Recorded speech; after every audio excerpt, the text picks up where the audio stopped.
শক্তি চট্টোপাধ্যায় শব্দে বললে জানি না কোথাও ঘুণ পোকা কাজে লাগে কিনা, তার কাজ কুড়ে কুড়ে খাওয়া। এখন এ রাজ্যে সরকারি স্বাস্থ্য ব্যবস্থাকে কুড়ে কুড়ে খাওয়া ঘুণ পোকাগুলো আসলে কোথায়? মুখ্যমন্ত্রী বলছেন ডাক্তারদের মধ্যে, ডাক্তারবাবুরা বলছেন স্বাস্থ্য দপ্তরে।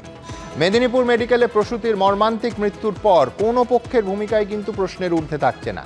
সেই সমস্ত প্রশ্ন উঠবে আজকের এই অনুষ্ঠানে। প্রথম প্রশ্ন, প্রসূতির অপারেশনে না থেকে 40 কিলোমিটার দূরে নার্সিংহোমে অপারেশন কর্তব্যরত চিকিৎসকের। মেদিনীপুর মেডিকেল কাণ্ডে বিস্ফোরক অভিযোগ মুখ্যমন্ত্রীর। গাফিলতির দায়ে জুনিয়র সিনিয়র মিলিয়ে সাসপেন্ড 12 জন চিকিৎসক। সত্যি সরকারি ডাক্তাররা ডিউটি ছেড়ে প্রাইভেটে চিকিৎসা করলে কে বাঁচাবে মামনি রুইদাসদের? কিন্তু শুধু চিকিৎসকদের ভূমিকা নয়, সরকারের ভূমিকা নিয়েও একাধিক প্রশ্ন তুলব আজকের এই অনুষ্ঠানে। আজ দ্বিতীয় প্রশ্ন থাকবে, নিষিদ্ধ স্যালাইন থেকে নজর ঘোরাতেই ডাক্তারদের ওপর কোপ, বলছেন চিকিৎসকরা। যে স্যালাইনের কথা বলছেন সেটা বন্ধ করে দিয়েছি বললেন মমতা বন্দ্যোপাধ্যায়, কিন্তু নিম্নমানের স্যালাইন বাড়তি 1 মাস চালালো যারা, তাদের বিরুদ্ধে কবে তদন্তের নির্দেশ দেবেন মুখ্যমন্ত্রী?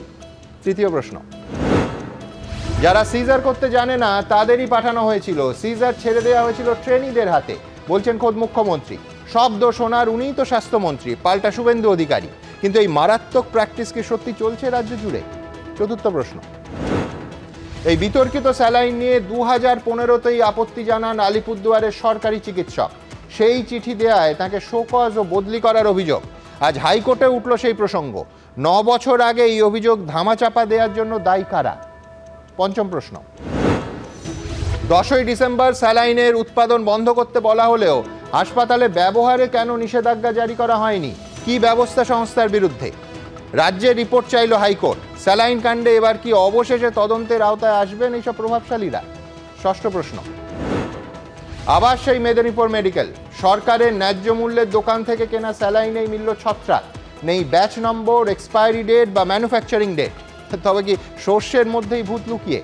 তবে প্রথমেই দেখাবো মেদিনীপুর মেডিকেল কলেজ হাসপাতালে প্রসূতি মৃত্যুর ঘটনায় সিনিয়র ও জুনিয়র মিলিয়ে 12 জন ডাক্তারবাবুকে সাসপেন্ড করলো রাজ্য সরকার। দেখুন, এই 12 জনকে সাসপেন্ড করে দেওয়া হলো along with pending investigation by the CID। 4টে জুনিয়র ডাক্তারকে বলির পাঠা বানানো হলো। রোগী মারা গেছে সম্পূর্ণরূপে কিন্তু স্যালাইন এবং অথবা অক্সিটোসিনের জন্য।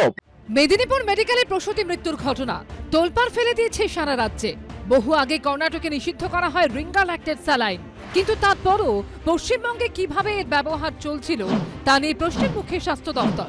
এই প্রেক্ষাপটে প্রসূতি মৃত্যুর দায় চিকিৎসকদের বলে দাবি করল রাজ্য সরকার। সিনিয়র জুনিয়র মিলিয়ে মেদিনীপুর মেডিকেল কলেজের 12 জন চিকিৎসককে সাসপেন্ড করলেন মুখ্যমন্ত্রী। এরই সঙ্গে ঘটনার দিন কর্তব্যরত এক সরকারি চিকিৎসকের বিরুদ্ধে চাঞ্চল্যকর অভিযোগ তুলেছেন তিনি। এই নেগলিজেন্স যারা করেছেন, ডিউটি থাকা সত্ত্বেও ডিউটি পালন করেননি যারা, যারা ট্রেনি তাদের হাতে সিজারিয়ান ছেড়ে দিয়েছেন যারা। একজন তো শোনা গেছে তিনি ওখান থেকে বসে আরও 3টে অপারেশন নাকি করেছেন। ওখান থেকে কত কিলোমিটার দূরে নারায়ণ কেসটা বলো?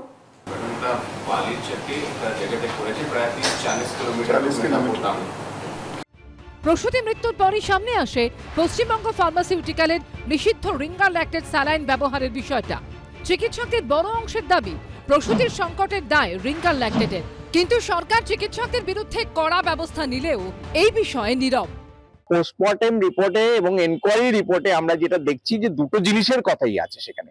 সেটা হচ্ছে, একটা হচ্ছে স্যালাইনের কথা, রিঙ্গাল্যাক্টেড স্যালাইনের কথা, আরেকটা হচ্ছে অক্সিটোসিন যে ইনজেকশনটা দেওয়া হয়েছিল সেটার কথা। স্যালাইন যে অত্যন্ত বিষাক্ত স্যালাইন, যেটা কতগুলো রাজ্যে ইতিমধ্যে যেটা নিষিদ্ধ হয়ে গেছে, সেন্ট্রাল ল্যাবে যেটা ফেল করেছে, সেই স্যালাইনকে আজকে এখানে চালানোর জন্য এবং তাদের যে ঘাড়ে যে দোষটা রয়েছে, যে অপরাধ তারা করেছে, সেই অপরাধটাকে ঢাকা দেওয়ার জন্য আজকে ডাক্তারদের দিকে আজকে মানুষের দৃষ্টি ঘুরিয়ে দেওয়ার জন্যই এই ঘটনা ঘটিয়েছে বলে আমরা মনে করি। স্যালাইন নিয়ে বৃহস্পতিবার কলকাতা হাইকোর্টে কড়া প্রশ্নের মুখে পড়েছে রাজ্য সরকার। প্রধান বিচারপতি টি.এস. শিবকানামের বেঞ্চ রাজ্য সরকারের কাছে জানতে চায়, স্যালাইন বন্ধ করতে বলা হয় 2024 ডিসেম্বরে, নিশ্চিত কোনো কারণ ছিল, কিন্তু কেন তাদের ওষুধ ব্যবহারের ক্ষেত্রে নিষেধাজ্ঞা জারি করা হলো না? যদিও এই প্রসঙ্গে একটিও মন্তব্য করেননি মুখ্যমন্ত্রী, মুখ্য সচিব বা স্বাস্থ্য সচিব। সুমন ঘরাই, রুমা পাল ও পূর্ণেন্দু সিংহর রিপোর্ট, এবিপি আনন্দ। দেখুন, আজ থেকে এক সপ্তাহ আগে যখন আমরা প্রথম মেদিনীপুর মেডিকেল কলেজ হাসপাতালের এই ভয়াবহ ঘটনা আপনাদের সামনে তুলে ধরি, সেদিনই বলেছিলাম যে নিষিদ্ধ স্যালাইন ও ইঞ্জেকশন এই প্রসূতি মৃত্যু ও অসুস্থতার কারণ হোক কিংবা চিকিৎসার গাফিলতি, যেটাই কারণ হোক না কেন, অথবা ধরুন যদি একই সঙ্গে দুটো কারণই হয়, প্রথম দিনই আমরা বলেছিলাম পুরোটা আপনাদের সামনে তুলে ধরবো। কী জন্য, কাদের জন্য এই অসহায় মামনি রুইদাসের সন্তান অনাথ হলো, আর মামনি কোনোদিন মা ডাকটা শুনতেই পেল না, তার উত্তর তো খুঁজতে হবে আমাদের, সেটাই আমাদের কর্তব্য। আমি এই অনুষ্ঠান শুরু করব ডক্টর তমনাশ চৌধুরীকে দিয়ে। দেখুন ডক্টর চৌধুরী, আপনারা বলছেন যে এই 12 জনকে যে সাসপেন্ড করা হয়েছে এটা স্যালাইন কাণ্ড থেকে সম্পূর্ণভাবে নজর ঘুরিয়ে দেওয়ার রাষ্ট্রীয় ষড়যন্ত্র। মুখ্যমন্ত্রী বলছেন যে তার সরকার দুটো রিপোর্ট পেয়েছেন, একটা সিআইডি রিপোর্ট, একটা তারই স্বাস্থ্য দপ্তরের রিপোর্ট। তাতে মৃত্যুর কারণ হিসেবে তিনি চিকিৎসকদের গাফিলতির কথা বলছেন। কেন? এক, তিনি বলছেন সেদিন কোনো এসওপি ফলো করা হয়নি। দুই, কোনো আরএমও ওটিতে যাননি। 3, সিনিয়র চিকিৎসকরা থাকলে এ ধরনের ঘটনা এড়ানো যেত। এখন প্রশ্ন হচ্ছে যে কেন ছিলেন না? মুখ্যমন্ত্রী বলছেন ঘটনার দিন দায়িত্বে থাকা ডাক্তারবাবু প্রায় 30-40 কিলোমিটার দূরে বালিচকে গিয়ে প্রাইভেটে অপারেশন করছিলেন। আমি বলছি এই ঘটনা মামনি রুইদাসের মৃত্যুর কারণ এবং সরকারি হাসপাতালে অন ডিউটি সিনিয়র ডাক্তারবাবু 40 কিলোমিটার দূরে গিয়ে প্রাইভেটে অপারেশন করছেন মামনি বা মামনির মতো আরও অনেকের অপারেশন না করে। এটা যদি সত্যি হয়, সত্যি কিনা আমরা কেউ জানি না, কারণ যে দুটো সংস্থা রিপোর্ট দিয়েছে দুটোই রাজ্য সরকারি সংস্থা, সে হতে পারে। কিন্তু আমি বলছি যদি সত্যি হয় ক্রিমিনাল অফেন্স, ফৌজদারি অপরাধ মানেন আপনি? আসলে কোনো অন্যায়ই অন্যায়, সব অন্যায়ই অন্যায়। প্রথমে এটা আমাদের ভাবতে হবে। আমাদের চিকিৎসকদের যদি এরকম কোনো অন্যায় থেকে থাকে, সেটাকে আমাদের অন্যায় বলতে কোনো দ্বিধা থাকার কথা না, এবং আমরা রাখছিও না। বেশ, নিশ্চয়ই তদন্ত হবে, কিন্তু তাদের গাফিলতিটা কে বিচার করবে? সিআইডির কে বিশেষজ্ঞ আছে? চিকিৎসার গাফিলতি বিচার করার জন্য বিশেষজ্ঞ লাগে, সিআইডি করার দক্ষতা আছে বলে আমি মনে করি না, প্রথম। দ্বিতীয়ত, চিকিৎসকদের যদি গাফিলতি থাকে, নিশ্চয়ই কোনো অন্যায় থাকলে সেই অন্যায়ের তাদের শাস্তি হওয়া উচিত। কিন্তু এই অন্যায়টা দিয়ে এই পশ্চিমবঙ্গ ফার্মাসিউটিক্যালের যে বিষাক্ত স্যালাইন এবং যে ওষুধ, যার কারণে আজকে শুধু না, দীর্ঘ মানে 2024 সাল থেকে 23 সাল থেকে এবং তারও আগে আরও পিছিয়ে গেলে 2015 সালেও দেখা গেছে এরকম ঘটনা ঘটছে। দীর্ঘদিন ধরে যে চূড়ান্ত অন্যায় এবং সর্বাঙ্গে যে অন্যায় আছে, সেই সর্বাঙ্গের অন্যায় কি আর এরকম ছোট একটা চিকিৎসকের গাফিলতির এই ছোট অন্যায় দিয়ে ঢাকা যাবে? সরকারের তরফ থেকে, বিশেষ করে শাসক দলের তরফ থেকে দুটো যুক্তি দেয়া হচ্ছে। এক হচ্ছে যে আপনারা ডাক্তারবাবুরা যদি এত ম্যাসিভ স্কেলে এইরকম বিষাক্ত স্যালাইন হয়, সেক্ষেত্রে আগে মুখ খোলেননি কেন, অন্তত প্রকাশ্যে বলেননি কেন? এক। দুই হচ্ছে যে তাহলে তো এত রোগীর চিকিৎসা প্রতিদিন সরকারি হাসপাতাল এবং স্বাস্থ্যকেন্দ্রে হচ্ছে, তাহলে একটি মৃত্যু হতো না, দুর্ভাগ্যজনকভাবে আরও ম্যাসিভ একটা ডিজাস্টার হতো। সেটা হয়নি, এটা প্রমাণ করছে স্যালাইন বিশুদ্ধ ছিল। মানবেন? একদমই না। পুরো এই বিষাক্ত স্যালাইনের কতটা পরিমাণে ব্যাকটেরিয়াল টক্সিনস আছে, এক একটা বোতলে এক এক রকম, এক একটা মানুষের প্রতিরোধ ক্ষমতা এক এক রকম। এই কতটা বিষাক্ত, মানে কতটা ব্যাকটেরিয়াল টক্সিন আছে এবং যার শরীরে যাচ্ছে তার কতটুকু প্রতিরোধ ক্ষমতা, এর ওপরেই নির্ভর করবে কার শরীরে কতটা প্রতিক্রিয়া হবে। এটা ভুলে যাওয়ার কোনো কারণ নেই যে স্যালাইনের বোতল অন্য রাজ্যে পরীক্ষা করে খারাপ পাওয়া যাচ্ছে, আমাদের রাজ্যে সেটা শুদ্ধ, অন্য জায়গায় সেটা শুদ্ধ নয়, এক।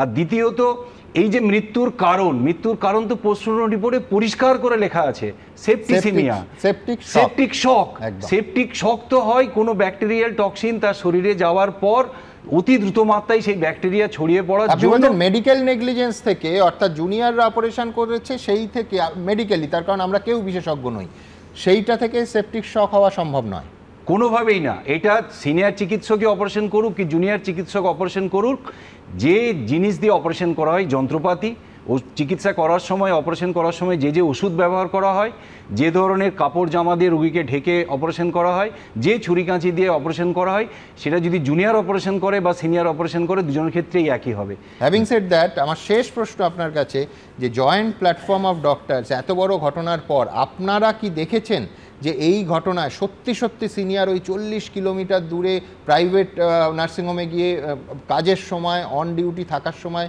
অপারেশন করছিলেন কিনা, তাহলে তো আপনাদের সংগঠনের তরফ থেকেও কড়া ব্যবস্থা নেওয়া উচিত। আমরা অবশ্যই এই ঘটনার খোঁজ নিচ্ছি, যোগাযোগ করার চেষ্টা করছি। এইটা আমরা পরিষ্কার বলতে চাই, যদি কোনো বিশেষ চিকিৎসকের কোনো গাফিলতি থাকে সেই অন্যায়কে আমরা অন্যায় বলতে দ্বিধা করব না।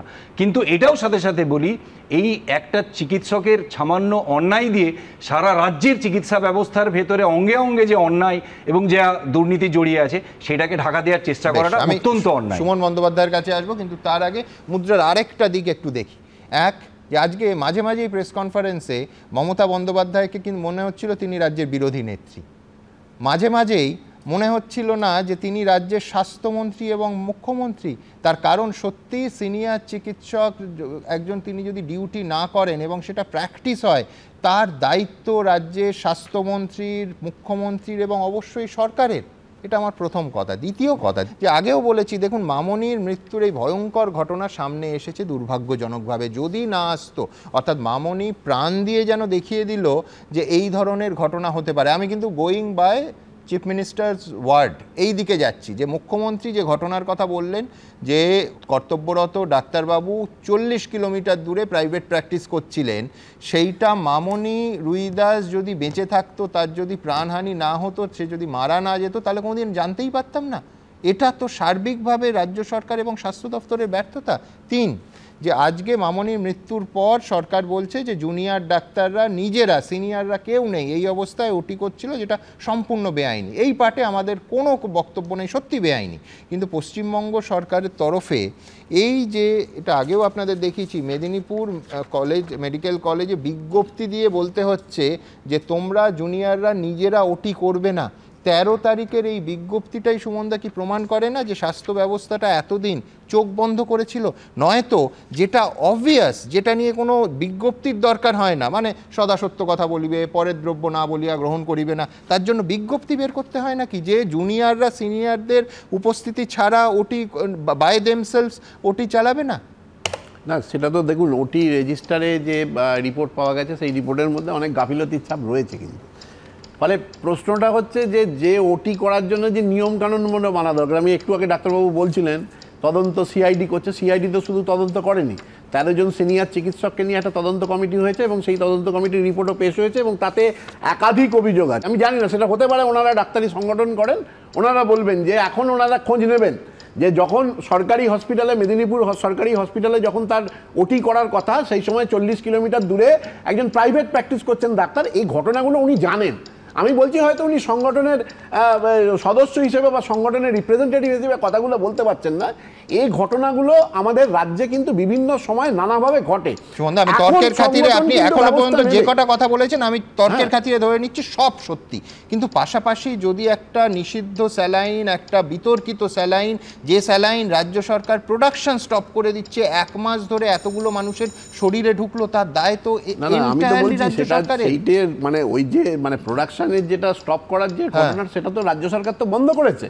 হ্যাঁ, বন্ধ করে সমস্ত হসপিটালে পরের 1 মাস 1 দিন ধরে দিয়েছে। আগে পরে নিয়ে বিতর্ক হতে পারে, সেটার উত্তরটা আমার পক্ষে দেওয়া সম্ভব না। এই ব্যাপারে যারা বিশেষজ্ঞ, আগে পরেটা আমি ওনার বক্তব্য শেষ হলে ক্ল্যারিফাই করব। না, আমি বলছি যে ঘটনাটা যেটা হচ্ছে, যে এই যে কথাটা একটু আগে আপনিও তুললেন প্রশ্ন হিসেবে ডাক্তারবাবুকে, যে এই যে নির্দিষ্ট যে ওষুধ মানে যেটা দেওয়া হয়েছে রুগীর শরীরে, সেটা একাধিক হসপিটালে একাধিক রুগীকে দেওয়া হয়েছে সেই সময়। কেন 3 জন, মানে একজন মারা গেছেন মামনি রুইদাস, হ্যাঁ, এবং বাকি 2 জন তারা অসুস্থ অবস্থায় ভর্তি আছেন। প্রশ্ন হচ্ছে যে যদি এটা সেই ধরনের বিষাক্ত, এটা প্রশ্ন, এটা বিতর্কের জায়গাটা, আমি তার এক্সপার্টাইজ বলতে পারবো না, কিন্তু সেই প্রশ্নটা তো উঠছে যে অন্য জায়গায় এর ভূমিকাটা কি। আমার কথা হচ্ছে যে ঘটনাটা ঘটেছে, যে ঘটনার পরিপ্রেক্ষিতে আজকে 12 জন ডাক্তারকে সাসপেন্ড করা হয়েছে, আমরা তো অনায়াসে এই কথাটা বলতে পারি যে মামনি রুইদাসের খুনি হিসেবে এই 12 জনকে চিহ্নিত করা হয়েছে। আমি বলছি দুটো তদন্ত হয়েছে সাইমultaneously। ডাক্তার যে 13 জন যে ডাক্তার তদন্ত করেছে, তারা যথেষ্ট সিনিয়র ডাক্তার, অভিজ্ঞ ডাক্তার, তাদের কিন্তু নিরপেক্ষতা নিয়ে প্রশ্ন তোলার জায়গা নেই। পাশাপাশি সিআইডি তদন্ত হচ্ছে। প্রশ্ন হচ্ছে যে আমি কোন জায়গাটাকে গুরুত্ব দেবো। নিশ্চয়ই গাফিলতি আছে বলেই তো সেই গাফিলতির সংশোধন করার চেষ্টা হচ্ছে।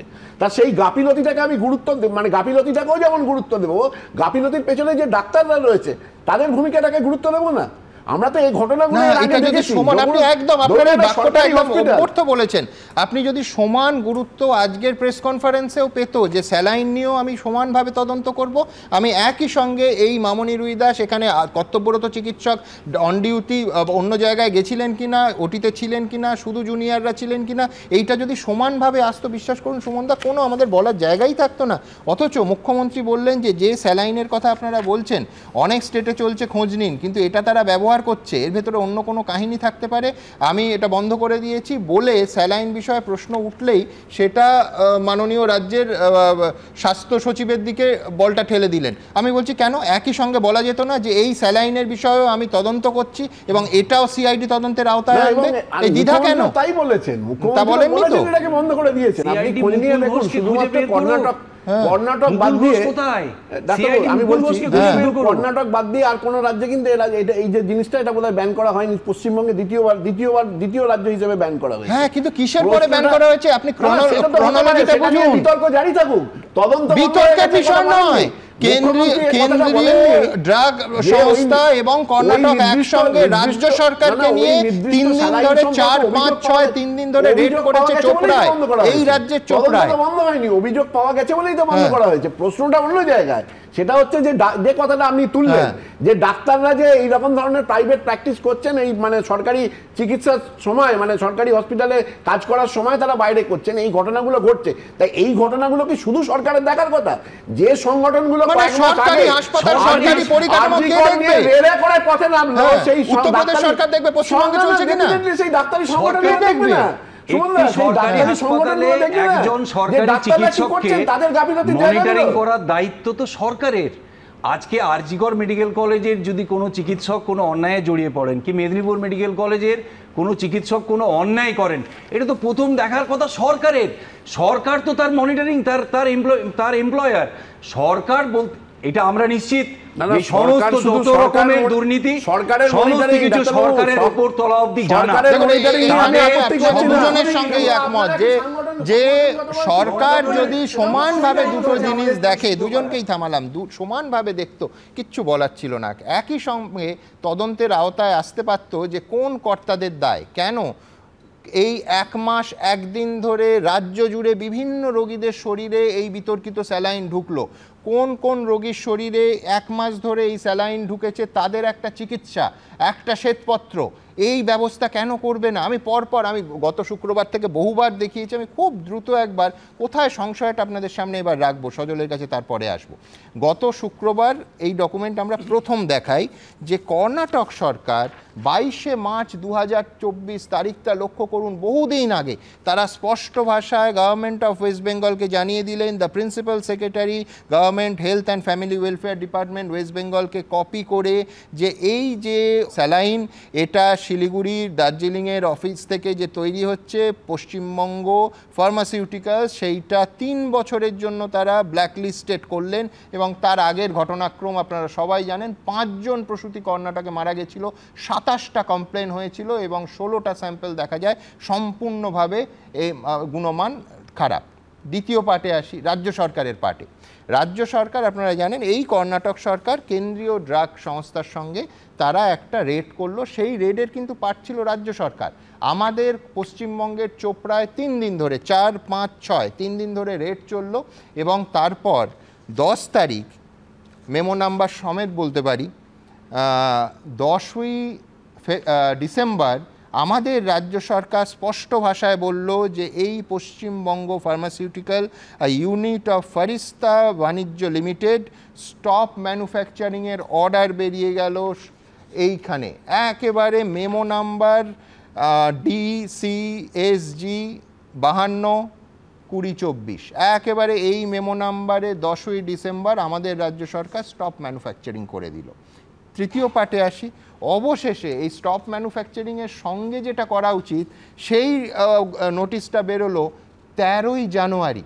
আপনারা প্রত্যেকে জানেন যে তার মধ্যে 11 তারিখ সকাল, 12 তারিখও আমরা দেখিয়েছি যে আমাদের কলকাতার সবকটা বড় হাসপাতালে এই স্যালাইন দেওয়া হলো, জেলা এবং রাজ্য জুড়ে সব হাসপাতালে তো বটেই। অর্থাৎ আমি স্টপ ম্যানুফ্যাকচারিং করলাম একটা কারখানায় গিয়ে, রেডের ভিত্তিতে সেখানে উপস্থিত ছিল রাজ্য সরকারের প্রতিনিধি এবং দলও, তারপর 1 মাস 1 দিন ধরে আমি রাজ্য জুড়ে সমস্ত সরকারি প্রতিষ্ঠান থেকে সেই স্যালাইন দেওয়ার কথায় কোনো নিষেধাজ্ঞা জারি করলাম না। এই প্রশ্ন কিন্তু গত শুক্রবার থেকে আমরা করেছি। এই প্রশ্ন আজ কলকাতা হাইকোর্টের মাননীয় প্রধান বিচারপতি একেবারে এক প্রশ্ন করেছেন যে কেন ব্যবহৃত হলো। আমি বলছি, সুমনদা বলতেই পারেন যে রাজ্য সরকার বিশুদ্ধ, একেবারে 100% এটা বিশুদ্ধ স্যালাইন, এই রাজ্য সরকার অবশ্য বলেনি, কিন্তু আমি বলছি কেউ বলতেই পারেন তর্কের খাতিরে, সেই জন্য আমরা 1 মাস ধরে দিয়েছি, কারোর কোনো ক্ষতি হয়নি। আমার প্রশ্ন যে তাহলে তো এই কাগজটা প্রশ্নচিহ্নের মুখে পড়ে যাবে যে 10ই ডিসেম্বর তাহলে এই বিশুদ্ধ স্যালাইনকে কেন রাজ্য সরকার একেবারে বিজ্ঞপ্তি জারি করে স্টপ ম্যানুফ্যাকচারিং করলো।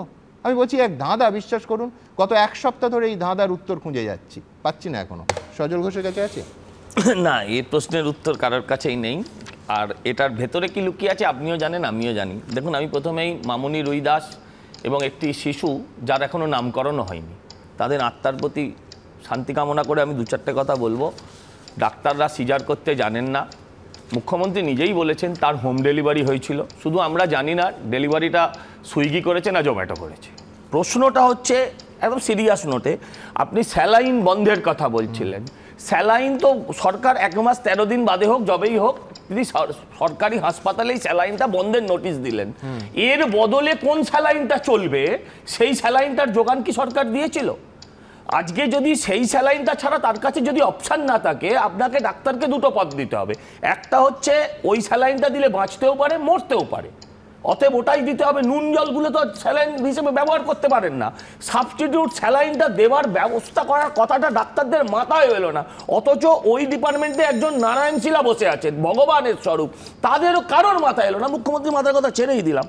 কেউ কেউ বলছেন যে এইটা তো অনেকের শরীরে এই বিষক্রিয়া হতে পারত, মানে আরও কয়েকশো মামনি রুইদাস হলে তবে বোধহয় তাদের আত্মার শান্তি হতো।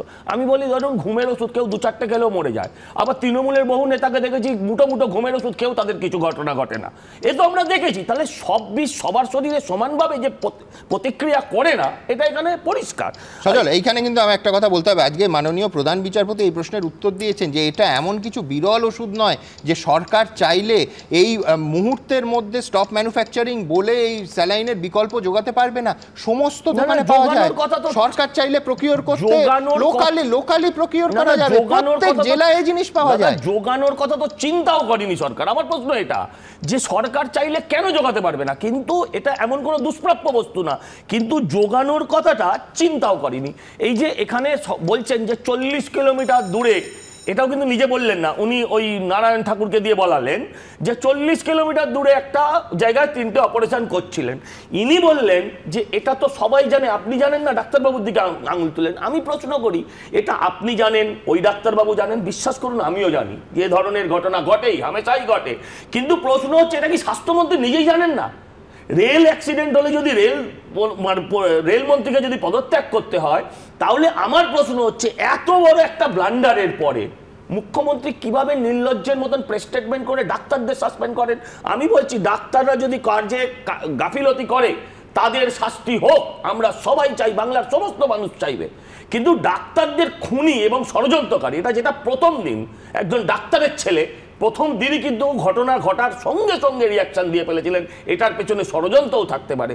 আলটিমেটলি দেখলাম সেই ষড়যন্ত্রের কথাটাই মান্যতা পেল না। কিন্তু সজল, এইখানে তোমাদেরও বলতে হবে, যেটা হচ্ছে শুভেন্দু অধিকারী অন ক্যামেরা প্রথম দিন বলে দিলেন যে এই কারখানার অন্যতম মালিক হচ্ছেন মুকুল ঘোষ, কলকাতার প্রভাবশালী, দক্ষিণ কলকাতার কোট আনকোট প্রভাবশালী পরিবার যারা রাজ্য চালায় তাদের সঙ্গে যোগাযোগ। তারপরে একটি শব্দ বাইরে এলো না কেন? আমি বলছি এটা তো মানুষের জানার অধিকার আছে যে কি বলতে চেয়েছেন বিরোধী দলনেতা। যথেষ্ট বলেছেন। যে প্রশ্নটা আজকে আপনি করছেন সেটাই তো আজকে মুখ্যমন্ত্রী বলতে পারতেন যে হু ইজ মুকুল ঘোষ। আজকে মুকুল ঘোষ ব্যাপারটা কেন? আমার বক্তব্য হচ্ছে এই ব্যাপারটা নিয়ে, সরি আজকে বলি আপনাকে, এই ব্যাপারটা নিয়ে আরএল স্যালাইন নিয়ে কিন্তু 2016 সালে উদয়ন মিত্র বলে অভিযোগ তুলেছিলেন, 15 সাল আমি উদয়ন বাবুর চাকরি ছাড়তে হয়েছিল, তাকে আলটিমেটলি চাকরি থেকে সরে যেতে হয়েছিল।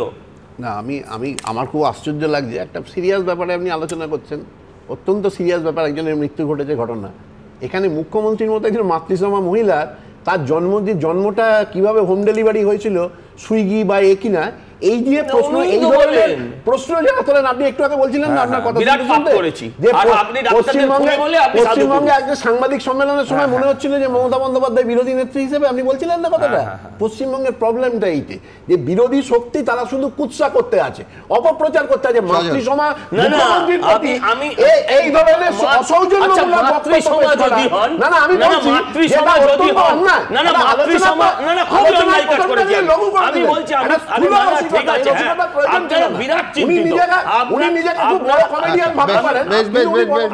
দেখুন, সৌজন্য নিয়ে এই অনুষ্ঠান করলে আরো আগামী 4 ঘন্টা শুধু সৌজন্যের নানা উদাহরণ বলতে হবে, আমি সেদিকে যাচ্ছি না। তার থেকে কলকাতা হাইকোর্টে আবার বলছি, আজকে এই মামলা যখন উঠলো, একটার পর একটা গুরুত্বপূর্ণ পর্যবেক্ষণ করলেন কলকাতা হাইকোর্টের মাননীয় প্রধান বিচারপতি। কি বললেন তিনি? রিপোর্ট চেয়েছেন, বিস্তারিত আসবো, তার আগে প্রতিবেদন। ওষুধ ব্যবহারের ক্ষেত্রে নিষেধাজ্ঞা জারি করা হয়নি কেন?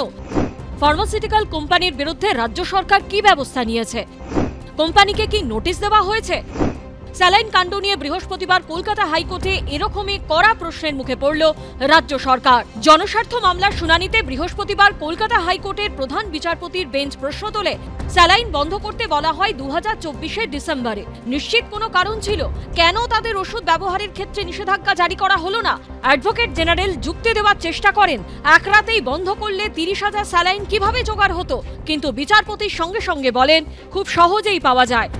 2022 সাল 2023 সাল বিগত 2-3 বছর ধরে এই বিভিন্ন হসপিটালে যে প্রসূতি মৃত্যু ঘটছে, তার দায় কার? তাহলে স্বাস্থ্যমন্ত্রী হিসেবে আপনার সাসপেনশনের যদি আমি দাবি জানাই, তাহলে আপনি মানবিক মূল্যবোধের জায়গা থেকে কোথায় যাবেন?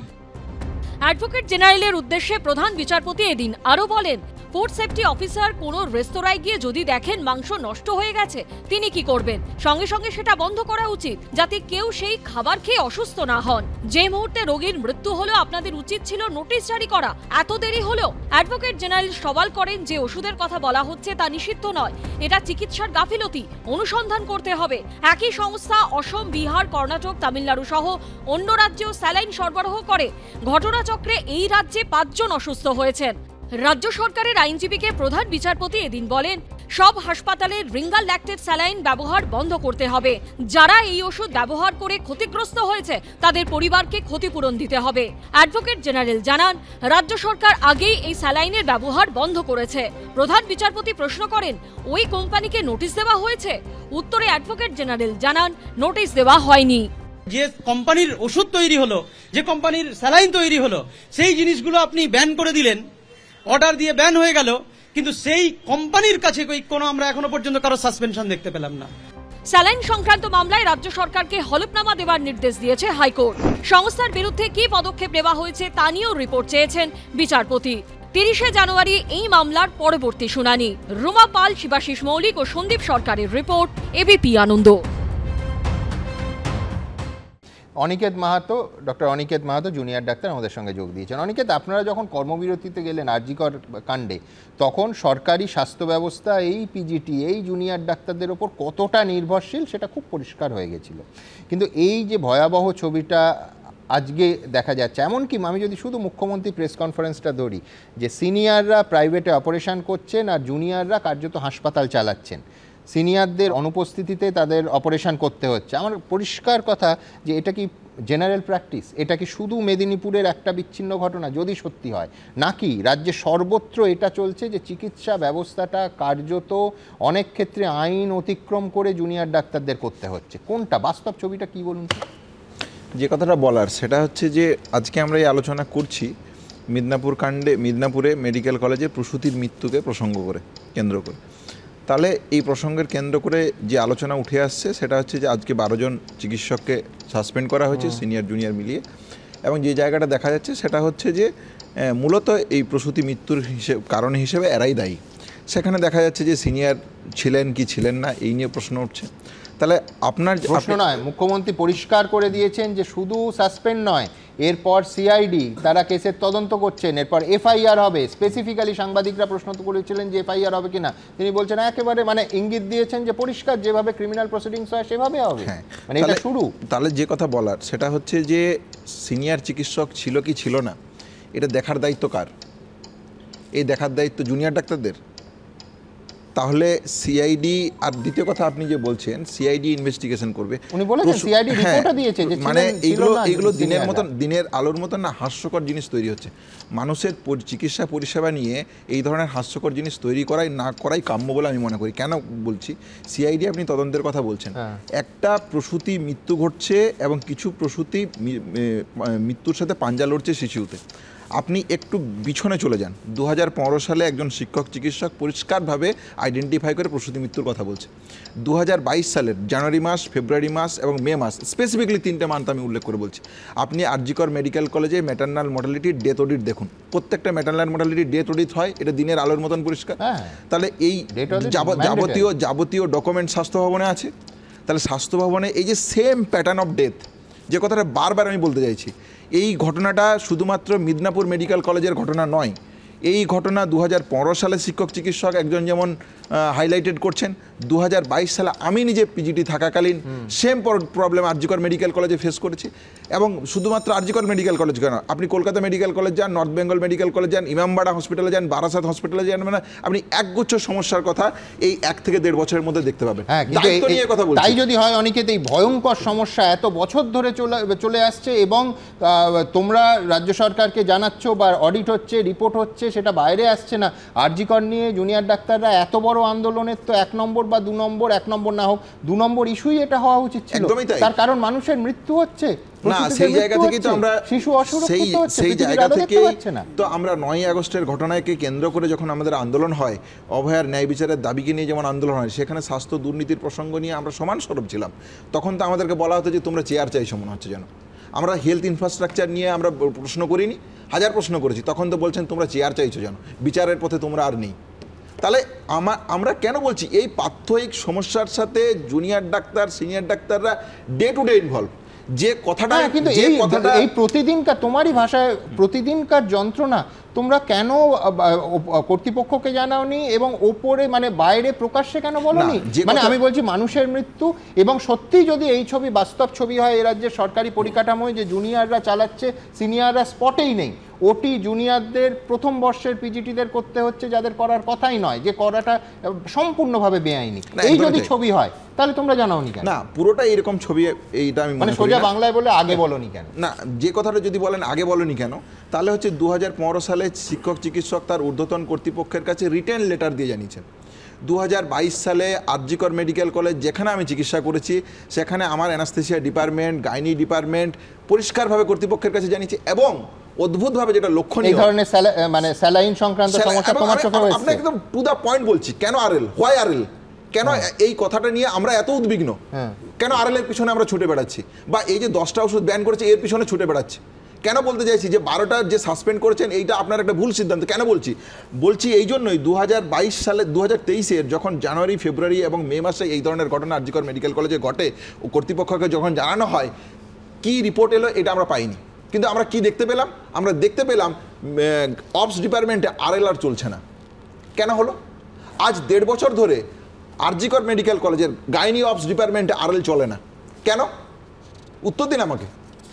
অথচ এই আরএল বন্ধ করার পর যখন বাকি ফ্লুইড দিয়ে আমাকে চালাতে হচ্ছে, সমস্যা হচ্ছে একজন চিকিৎসক হিসেবে, আরএল ফিজিওলজিক্যাল ফ্লুইড, আমি চাইবো আরএলই ব্যবহার করার জন্য, কারণ মানুষের প্লাজমার সাথে সেম ম্যাচ করে, সেই জন্য আমার চিকিৎসক হিসেবে ফার্স্ট চয়েস থাকবে। কিন্তু আমাকে এনএস বা আরএস দিয়ে কাজ চালাতে হচ্ছে। বিস্ময়কর। আমি বলছি সুমনদা, এক সেকেন্ড, আমি এইখানে বসে আজকে অনিকেত বলছে, আর আপনার চেয়ারে বসে সেদিন এসএসকেএম এর একজন জুনিয়র ডাক্তার বিপ্রেশ বলছিল যে এই স্যালাইন ওর নিজের, এরা দুজনে তো ব্যক্তিগত, আমি সব জেনারেল কথা বাদ দিচ্ছি, ব্যক্তিগতভাবে বলছে যে এই স্যালাইনের সমস্যা আমরা জানিয়েছি কর্তৃপক্ষকে, লিখিতভাবে জানিয়েছি, এমনকি প্রসূতির জ্বর হলে স্যালাইন প্রথম আমরা যে কাজটা করি স্যালাইনটা অফ করে দিই, তার কারণ আমরা আমাদের মানে ইয়েতে মানে ডাক্তারি করতে করতে শিখতে বুঝতে পেরেছি যে ওইটাই সমস্যা। অর্থাৎ এটা মাসের পর মাস চলে আসছে। একটা কথা অ্যাড করে দিই, আপনার বলতে সুবিধা হবে, শুধুমাত্র প্রসূতি মৃত্যুর ক্ষেত্রে এই ধরনের ঘটনা আমরা পেয়েছি এরকমটা নয়।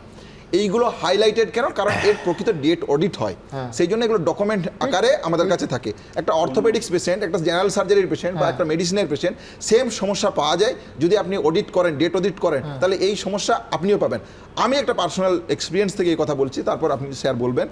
যে মায়োমেক্টমি গাইনির পেশেন্ট, এটা মানলাম, কিন্তু এর প্রেগনেন্সির সাথে কোনো সম্পর্ক নেই। সেম কনসিকুয়েন্সে তার কজ অফ ডেথ মানে প্রথমে হচ্ছে রেনাল ইঞ্জুরি, সেখান থেকে কোয়াগুলোপ্যাথি, হিমোলাইসিস, সেখান থেকে হচ্ছে সেপটিক শক, রিফ্লেক্টরি শক, সিসিইউ, কার্ডিয়াক অ্যারেস্ট। এই তো কনসিকুয়েন্স। আমি বলছি যে অনিকেত বাবু যে ধরনের রাজনৈতিক মতবাদে বিশ্বাস করেন আমি জানি তারা রাজনৈতিক মতবাদ নয়, আমাকে উত্তরটা দিতে দিন। আচ্ছা আচ্ছা আচ্ছা ঠিক আছে।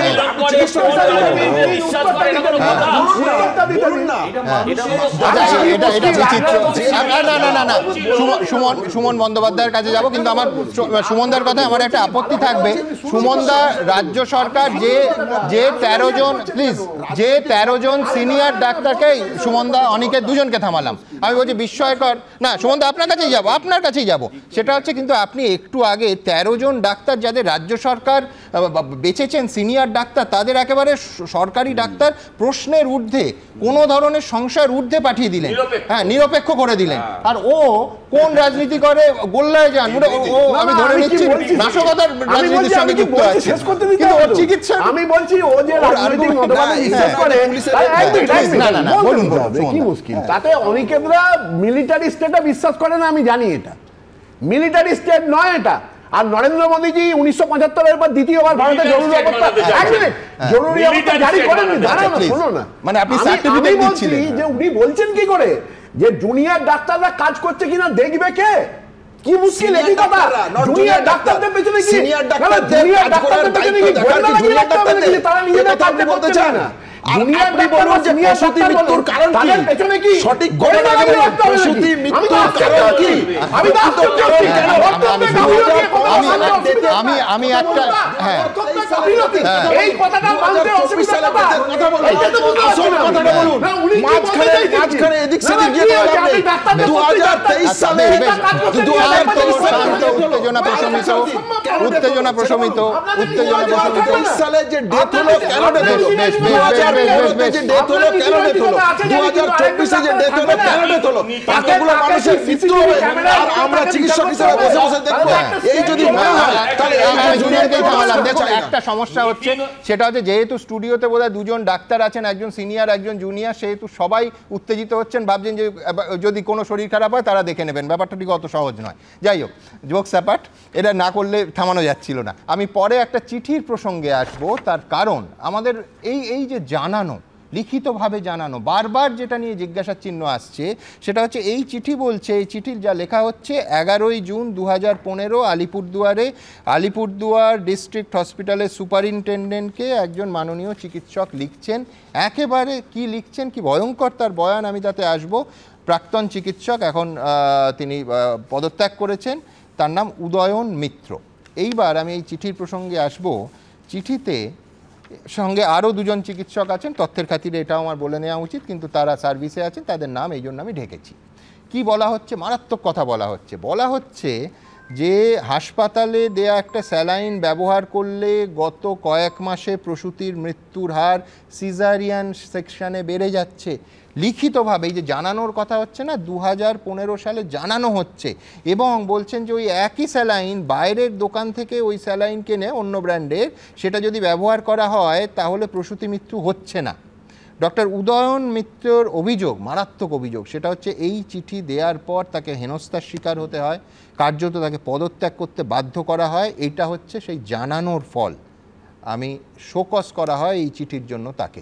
আমি প্রতিবেদনে কি বলছেন ডাক্তার মিত্র দেখাবো, তারপর আলোচনায় আসবো। আমরা তখন একটা অপারেশন করতে গিয়ে আমরা প্যানিকে হয়ে যেতাম, আমাদের হাত পা কাঁপতো যে এই মাকে আমি অপারেশন করতে যাব এই স্যালাইন দিয়ে, তার পরবর্তীকালে আমার কি হবে আমি কিচ্ছু জানি না। রিঙ্গাল ল্যাকটেট, মেদিনীপুর মেডিকেলে প্রসূতির মৃত্যুতে কাঠগড়ায় পশ্চিমবঙ্গ ফার্মাসিউটিক্যালের তৈরি এই স্যালাইন রাজ্য জুড়ে শোরগোল।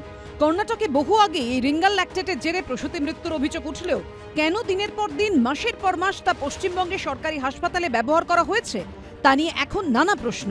যদিও রাজ্য সরকার এখনও এই প্রশ্নগুলোর কোনো সুনির্দিষ্ট উত্তর দেয়নি। আর এই আবহেই কলকাতা হাইকোর্টে উঠল স্যালাইন প্রয়োগ ও প্রসূতিদের মৃত্যুর প্রসঙ্গ। প্রধান বিচারপতি টি.এস. শিবজ্ঞানম ও বিচারপতি হিরণময় ভট্টাচার্যের বেঞ্চে মামলার শুনানির সময় আইনজীবী ফিরোজ এডুলজি বলেন, 2015 সালের জুন মাসে আলিপুরদুয়ারের এক চিকিৎসক এই স্যালাইন নিয়ে অভিযোগ করেন। যেহেতু তিনি মুখ খোলেন, তাই তাঁর বিরুদ্ধে পদক্ষেপ নেয় রাজ্য।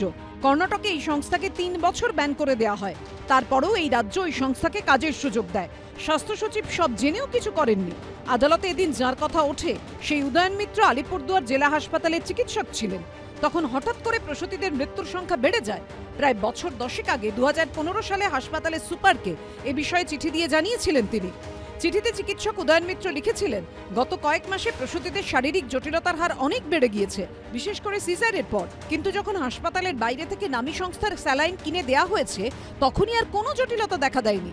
কিন্তু এক অজানা কারণে নামী সংস্থার স্যালাইন কেনা বন্ধ করে দেওয়া হয়েছে, যার ফলে এইচডিইউতে থাকা সত্ত্বেও একই দিনে 2 প্রসূতির মৃত্যু হয়েছে। তখন ওই এপ্রিল মাসের নাগাদ বেশ কিছু আমাদের ম্যাটারনাল মর্টালিটি হয়, মানে মা প্রসূতি মাদার সিজার করার পরে মারা যায়। এবং আমরা একটা পয়েন্ট আউট করেছিলাম যে ওখানে রিঙ্গার ল্যাকটেট বলে একটা সলিউশন, যেটা হলো মাকে দেওয়া হয় স্যালাইন হিসাবে, ইনফিউশন ফ্লুইড হিসাবে, সম্ভবত তার থেকে গণ্ডগোলটা হচ্ছিল। তো এটা নিয়ে আমরা তখন লোকাল যে অথরিটি আমাদের আছে, হায়ার অথরিটি, তাকে তাদের ইনফর্ম করি। যতদিন পর্যন্ত বাইরে থেকে পারচেস করা হয়েছিল ততদিন পর্যন্ত ভালো ছিল। তারপরে দেখা গেল আবার কিছুদিন পরে ওটা পারচেস বন্ধ হয়েছিল, কারণ এটা লোকাল অথরিটি করেছিল তাদের লোকাল ডিসিশন নিয়ে। তারপরে যখন পারচেস বন্ধ হলো, আবার পুরনো স্যালাইন ইউজ করা হলো, তখন আবার ম্যাটারনাল মর্টালিটি আরম্ভ হয়ে গেল। এবং এটা আমাদের অবজারভেশনটা নিয়ে আমরা তখন স্বাস্থ্য ভবন এবং আমাদের লোকাল সুপারিনটেন্ডেন্ট যারা আছেন তাদের আমাকে ইনফর্ম করে একটা নোট শিট বানিয়ে আমরা জমা দিয়েছিলাম। তো সে সময় সেভাবে এটাকে নিয়ে আর বেশি এগোনো হয়নি এবং এগোয়নি উপর মহল থেকে। এবং আমাদের উপরে চাপ থাকে যে ওই স্যালাইন দিয়েই অপারেশন করার। তো সে সময় বলা হয়েছিল যে আপনারা ভালোভাবে অপারেশন করতে পারছেন না, সেই জন্য এরকম হচ্ছে। এখনও সে একই ঘটনা। আশ্চর্যজনক বিষয় হলো, এই চিঠি দেওয়ার পরই কেন তার বিভাগীয় তদন্ত শুরু হবে না তা জানতে চেয়ে চিকিৎসক উদয়ন মিত্রকে শোকজ করা হয়। শুধু শোকজ নয়, 2020 সালে মালদার চাঁচলে বদলি করে দেওয়া হয় তাকে। অসুস্থতার কারণে ছুটি নেন তিনি, তারপর আর চাকরিতে ফেরেননি। আমাকে তারপরে শোকজ করা হয়েছিল, যে বলা হয়েছিল যে আপনি এসব ব্যাপারে মাথা ঘামাবেন না। একটা লোক বারবার করে একটা মৌচাকে ঢিল মারছে, সেই মৌমাছি তো কামড় দেবেই। সে আমাকে কামড় দিয়েছে, আমাকে এখান থেকে সরিয়ে দিয়েছে। আর এখানেই চিকিৎসকদের প্রশ্ন, কেন চিকিৎসকদের সতর্ক বার্তায় আগে থেকে কান দেওয়া হয়নি? 2015 সালে একজন গাইনোকোলজিস্ট, আলিপুরদুয়ারের গাইনোকোলজিস্ট, তারা লিখিতভাবে অভিযোগ করেছিল তৎকালীন ওখানকার সুপারিনটেন্ডেন্টের মাধ্যমে স্বাস্থ্য প্রশাসকদের, মানে স্বাস্থ্য ভবনে। তারপরে সবাই ওই চোখে মানে চোখ বন্ধ করে কান বন্ধ করে তারা বসেছিল, এর মধ্যে কোনো ব্যবস্থা কিন্তু নেয়নি। কেন সতর্কবার্তায় কান দেওয়া হয়নি? কি উদ্দেশ্যে? নেপথ্যে বিশেষ কোনো স্বার্থ? এই প্রশ্ন কিন্তু জোরালো। রুমা পাল, অরিন্দম সেন ও সন্দীপ সরকারের রিপোর্ট, এবিপি আনন্দ। আমি শুভময়দার কাছে আসবো। শুভময়দা, আপনিও বিশেষজ্ঞ নন, আমি তো নই। আমি বলছি, শুধু এই প্রতিবেদনটা দেখতে দেখতে একটা কথা মনে হচ্ছিল যে যদি আমি ইফস বাটস, চিঠি তো একদম অফিসিয়াল ডকুমেন্টস, এই চিঠির কথা শুনে একটু এই স্যালাইনটা স্ক্যানারের মধ্যে আসতো, যা ব্যবস্থা নেওয়ার কথা নেওয়া হতো, তাহলে হয়তো আজকে এই 16ই জানুয়ারি 2025 ওই মামনি ও মা ডাক্তার শুনতে পেত, আর ওর সন্তানটার মুখের প্রথম মানে অনাথ হতো না জন্মানোর পর মুহূর্তে। শুনবো যে ঘটনাগুলো ঘটে গেছে আর কি অত্যন্ত দুঃখের, এবং এই ধরনের ঘটনা আটকানো শক্ত, তার কারণ আমরা তৃতীয় বিশ্বের দেশ এবং এই ধরনের প্রচুর গণ্ডগোল থাকে। যেমন একটা গণ্ডগোল হচ্ছে সোনার কেল্লায় মুকুল হারিয়ে গেছিল, আর একজন মুকুল ঘোষের নাম শুনছি বহুদিন ধরে, তার কোনো ট্রেসই পাওয়া যাচ্ছে না। এবার মূল যে জায়গাটা হচ্ছে, একটা প্রশ্ন বারবার আসছে, ডাক্তারবাবুরা এটা দেখেছেন ওটা বলেননি কেন? ডাক্তারবাবুরা যখন আন্দোলন করেছেন তখন তারা যদি পশ্চিমবঙ্গে 2011 থেকে তৃণমূল আমলে বা তার আগে সিপিএম আমলে যে গোলমাল হয়েছিল তার সব ফিরিস্তি নিয়ে আন্দোলন করতে যান, তাহলে সেটাই পড়ে যেতে হবে, তারা আন্দোলন করতে পারবেন না। সুতরাং যে কোনো প্রশ্নে ডাক্তারবাবুদের যখন জিজ্ঞেস করছি, ও ডাক্তারবাবু এটা বলেছেন ওটা বলেননি কেন, ওটা বলেছেন ওটা বলেননি কেন, ডাক্তারবাবুদের পক্ষে সব লিস্টটা দেওয়া সম্ভব নয়, বিশেষত পশ্চিমবঙ্গে রাজনীতি যেভাবে চলে। এবার দুটো জিনিস একদম পরিষ্কার, মানে অন্তহীন আন্দোলনের জায়গা আছে। এবার দুটো পয়েন্ট আছে আর কি। একটা পয়েন্ট হচ্ছে যে ওষুধ সংক্রান্ত গোলমালের জন্য কিছু হলো কিনা, আর একটা প্রবলেম হচ্ছে ডাক্তারবাবুদের গোলমালের জন্য কিছু হলো কিনা।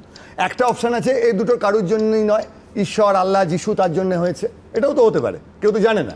এবার হচ্ছে যে ওষুধের জন্য হলো কিনা সেটা এখনো আমরা জানতে পারিনি। আমাদের যে রাষ্ট্র ব্যবস্থা আমাদের বলেছে ডাক্তারবাবুদের জন্য হয়েছে, রাষ্ট্র ব্যবস্থার শক্তি বেশি, ফলে আমাদের তৃতীয় বিশ্বে থাকা একটা মানুষ তিনি যখন কোনো আন্দোলনের পথে যাবেন তিনি একেবারে পরিষ্কার ধোয়া তুলসী পাতা হবেন বা রামকৃষ্ণ মিশনের সাধু হবেন, এটা হতে পারে না। ফলে রাষ্ট্র ব্যবস্থার ক্ষেত্রে প্রশ্ন যখনই ডাক্তারবাবুরা তুলতে যাবেন তাদের কিন্তু প্রস্তুত থাকতে হবে যে তাদের যে দুর্বলতা সেগুলো সামনে আসবে, কিংবা ভোর রাতে তাদের বাড়িতে রেড হবে, এই ঘটনাগুলো কিন্তু হবে মা এবং ভাইরা থাকে। সুতরাং সেই জায়গায় দাঁড়িয়ে আপনারা যখন আন্দোলন করছেন, আমি বারবারই এই কথাটা বলি যে এই আন্দোলন যেভাবে রাজনীতি বিমুখ, রাজনীতির থেকে সরে আসা, অন্য রাজনৈতিক দলের সাহায্য নেব না, সেভাবে একজন রাজনৈতিক বিশ্লেষক হিসেবে বলতে হয় এই ধরনের আন্দোলন সফল হওয়া খুব শক্ত, যতক্ষণ না বিরোধী রাজনৈতিক দলগুলোর সাহায্য আপনারা নিচ্ছেন। তা আপনারা আপনাদের মতন লড়ছেন, সেটা একটা নাগরিক আন্দোলনের ফসল হতে পারে। এবার মূল প্রশ্ন হচ্ছে, আপনি অঙ্কের লোক, আমি তৃতীয় তিনটে সম্ভাবনা, আরো দুটো আছে। হ্যাঁ, আমি বলছি একটা সম্ভাবনা যে দুটোই, একদিকে স্যালাইনও আছে আর একদিকে কর্তব্যরত ডাক্তারবাবুর অবহেলা আছে। দুটোই বললে কি হবে, তার মধ্যে ওষুধ আছে বা ওষুধের জন্য ঘটেছে। এবার আমাদের প্রশ্নটা কি আসছে যে সত্যি রাজ্য সরকার অত্যন্ত দায়িত্ব নিয়ে একেবারে সামনে এসে ডাক্তারবাবুদের খপ করে ধরে ফেলেছেন। এবার তাহলে ওষুধের গন্ডগোলটা নিয়ে এত আলোচনা হচ্ছে, সেইটা কেন বলা হচ্ছে না? তার মানে এই ডাক্তারবাবুদের সঙ্গে রাষ্ট্রশক্তির যতটা সম্পর্ক, তার থেকে রাষ্ট্রশক্তির সঙ্গে ওষুধের যে মালিক টালিক আছেন তাদের সম্পর্ক নিশ্চয়ই অনেক বেশি। যদি না হয় তাহলে রাষ্ট্রশক্তি বলবে তো সে কথা। যেমন বিজেপির কথাই বলি, এখন অনেক দিন ক্ষমতায় আছে, রেল অ্যাক্সিডেন্ট হলে ওনারা কি খোঁজেন? পয়েন্টসম্যান খোঁজেন, ড্রাইভার খোঁজেন, কিন্তু সত্যিকারের কত মানুষের চাকরি হচ্ছে না সেটা খোঁজেন না। একেবারে তৃণমূল সরকার ক্রমাগত যেটা চালিয়ে যাচ্ছে সেটা হচ্ছে তাদের যে গন্ডগোলগুলো যারা সামনে আনছে তাদের ব্যক্তিগত দুর্বলতাগুলো আমার আমাশা আছে কিনা সেটা খুঁজে বার করে আপনার কেন আমাশা এই আলোচনাটা করবে এবং তার জন্য অ্যান্টিবায়োটিক ফ্লাজিল টাজিল দেবে, ডাক্তারবাবুরা বেটার বলতে পারবেন। কিন্তু মুশকিল হচ্ছে রাষ্ট্র ব্যবস্থা যখন তৃণমূল কংগ্রেস, আমি বারবার যেটা বলছি, 250-এর ওপর আসন সামনের বিধানসভায় পাবে বলে ধরেই নিয়েছে, সেই সময় তাদের তো নিজেদের একটা আয়নার সামনে দাঁড়ানো উচিত। আজকে সেই আয়না হলো যে রাষ্ট্রশক্তির সঙ্গে এই ওষুধ নিয়ে যারা কারবার করছেন তাদের সম্পর্ক কি, তার একটা উত্তর সোনার কেল্লা মুকুলকে খুঁজে পেতে চাই। হ্যাঁ, আমার একটাই প্রশ্ন, শুভময়দাকে, অত্যন্ত কুশলী বক্তা তো, আপনার ওই সেকেন্ড অপশনে উনি যাবেন না? মানে ওই যে আপনি যে বলছেন যে ওষুধের গাফিলতি অথবা ডাক্তারদের গাফিলতি, ডাক্তারদের গাফিলতির দিকে উনি যাবেন না, ডাক্তারদের গাফিলতির দিকে যাবেন না। উনি বলছেন যে সরকার, তার মানে প্রশ্নটা সরকারের থাকবে, সরকারের যে দল চালাচ্ছে তাদের বিরুদ্ধে আইন থাকবে, ডাক্তারদের গাফিলতি খোঁজা যাবে না। প্রশ্নটা তো অন্য জায়গায়, আমি তো সামগ্রিকভাবে গোটা সিস্টেমটাকে ঠিক করতে চাইছি। তাহলে উনি বলছেন যে ডাক্তারদের গাফিলতি সরকার ধরে ফেলেছে, কিন্তু ওষুধের গাফিলতিটা ধরবে কিনা, সেখানে তো 10ই ডিসেম্বর আমি বলছি এটা দাঁড়িপাল্লা যদি টানানো যায়, যদি দাঁড়িপাল্লা এক জায়গায় থাকতো, বিশ্বাস করুন আমাদের কোনো বক্তব্য ছিল না। কিন্তু এইখানে আমি আমার পরের প্রতিবেদনটা রাখবো যেখানে মুখ্যমন্ত্রী একেবারে পরিষ্কার বলছে যে যাদের কাছে মানুষের ভাগ্য নির্ধারিত হয়, যাদের হাতে সন্তান জন্মায়, তারা দায়িত্ব পালন করলে রোগীকে বাঁচানো যেত, কোনো অসুবিধা নেই এটুকু মানতে। কিন্তু পাশাপাশি যদি সরকারি পরিকাঠামো এই রকম হয়ে দাঁড়ায় যে বিজ্ঞপ্তি দিয়ে বলতে হবে যে ফার্স্ট ইয়ারের পিজিটি তাকে অপারেশন করা যাবে না বাই দেমসেলফ, তাহলে তো সরকারি স্বাস্থ্য ব্যবস্থা নিয়ে প্রশ্ন উঠবে এবং তার দায় সরকারকেই দিতে হবে, তার উত্তর তো সরকারকেই দিতে হবে। দেখুন, যাদের কাছে মানুষের ভাগ্য নির্ধারিত হয়, যাদের হাতে সন্তানের জন্ম হয়, তারা কিন্তু তাদের দায়িত্ব যদি সঠিকভাবে পালন করতেন তাহলে কিন্তু এই মাকে বাঁচানো যেত। আপনি কাকে আড়াল করতে চাইছেন সেই প্রশ্নটা আমরা সরাসরি আপনার কাছে রাখতে চাই। স্বাস্থ্য মন্ত্রী হিসেবে আপনার সাসপেনশনের যদি আমি দাবি জানাই, একটা নবজাতক, যে নবজাতক একদিন যার জন্ম, সে যদি এই দাবি করে, তাহলে আপনি মানবিক মূল্যবোধের জায়গা থেকে কোথায় যাবেন? তাহলে এই ধরনের অপদার্থতার জায়গা তৈরি করবেন না। মেদিনীপুর মেডিকেল কলেজে এক প্রসূতির মৃত্যু ও 3 জনের সংকটজনক পরিস্থিতির জন্য চিকিৎসকদেরই দায়ী করলেন মমতা বন্দ্যোপাধ্যায়। মেদিনীপুর মেডিকেল কলেজে সুপার সহ 12 জনকে সাসপেন্ড করলেন তিনি। এর মধ্যে 6 জন সিনিয়র চিকিৎসক, 6 জন পোস্ট গ্রাজুয়েট ট্রেনি বা জুনিয়র চিকিৎসক। এই চিকিৎসকদের ভূমিকা যে সিআইডিও তদন্ত করে দেখবে তাও স্পষ্ট করে দিয়েছেন মুখ্যমন্ত্রী। এখানে ঘটনাটা তো অন্যরকম হয়ে গেছে, গাফিলতি। যারা জানে না তারা গেছে সিজারিয়ান করতে। এই 12 জনকে সাসপেন্ড করে দেওয়া হলো along with pending investigation by the CID. এই 12 জন ডাক্তারবাবু যাদেরকে সাসপেন্ড করা হয়েছে, এরা যদি এই মৃত্যুর জন্য দায়ী বলে আপনি প্রমাণ করতে চাইছেন, তাহলে আপনি এটা পরোক্ষভাবে বা ডিরেক্টলি বলে দিন স্যালাইন ঠিক ছিল, মেডিসিন ঠিক ছিল, ওষুধ ঠিক ছিল, তাহলে আপনি এগুলো ব্যান করলেন কেন? মেদিনীপুর মেডিকেল কলেজের সিনিয়র চিকিৎসক দিলীপ কুমার পালের বিরুদ্ধে চাঞ্চল্যকর অভিযোগ করেছেন মুখ্যমন্ত্রী। 2 ডক্টর দিলীপ কুমার পাল, যার কথা নারায়ণ বললেন, নারায়ণ নিগম, তিনি আরেক 3টে জায়গায় অপারেশন করেছেন। ওখান থেকে কত কিলোমিটার দূরে নারায়ণ কেসটা বলো?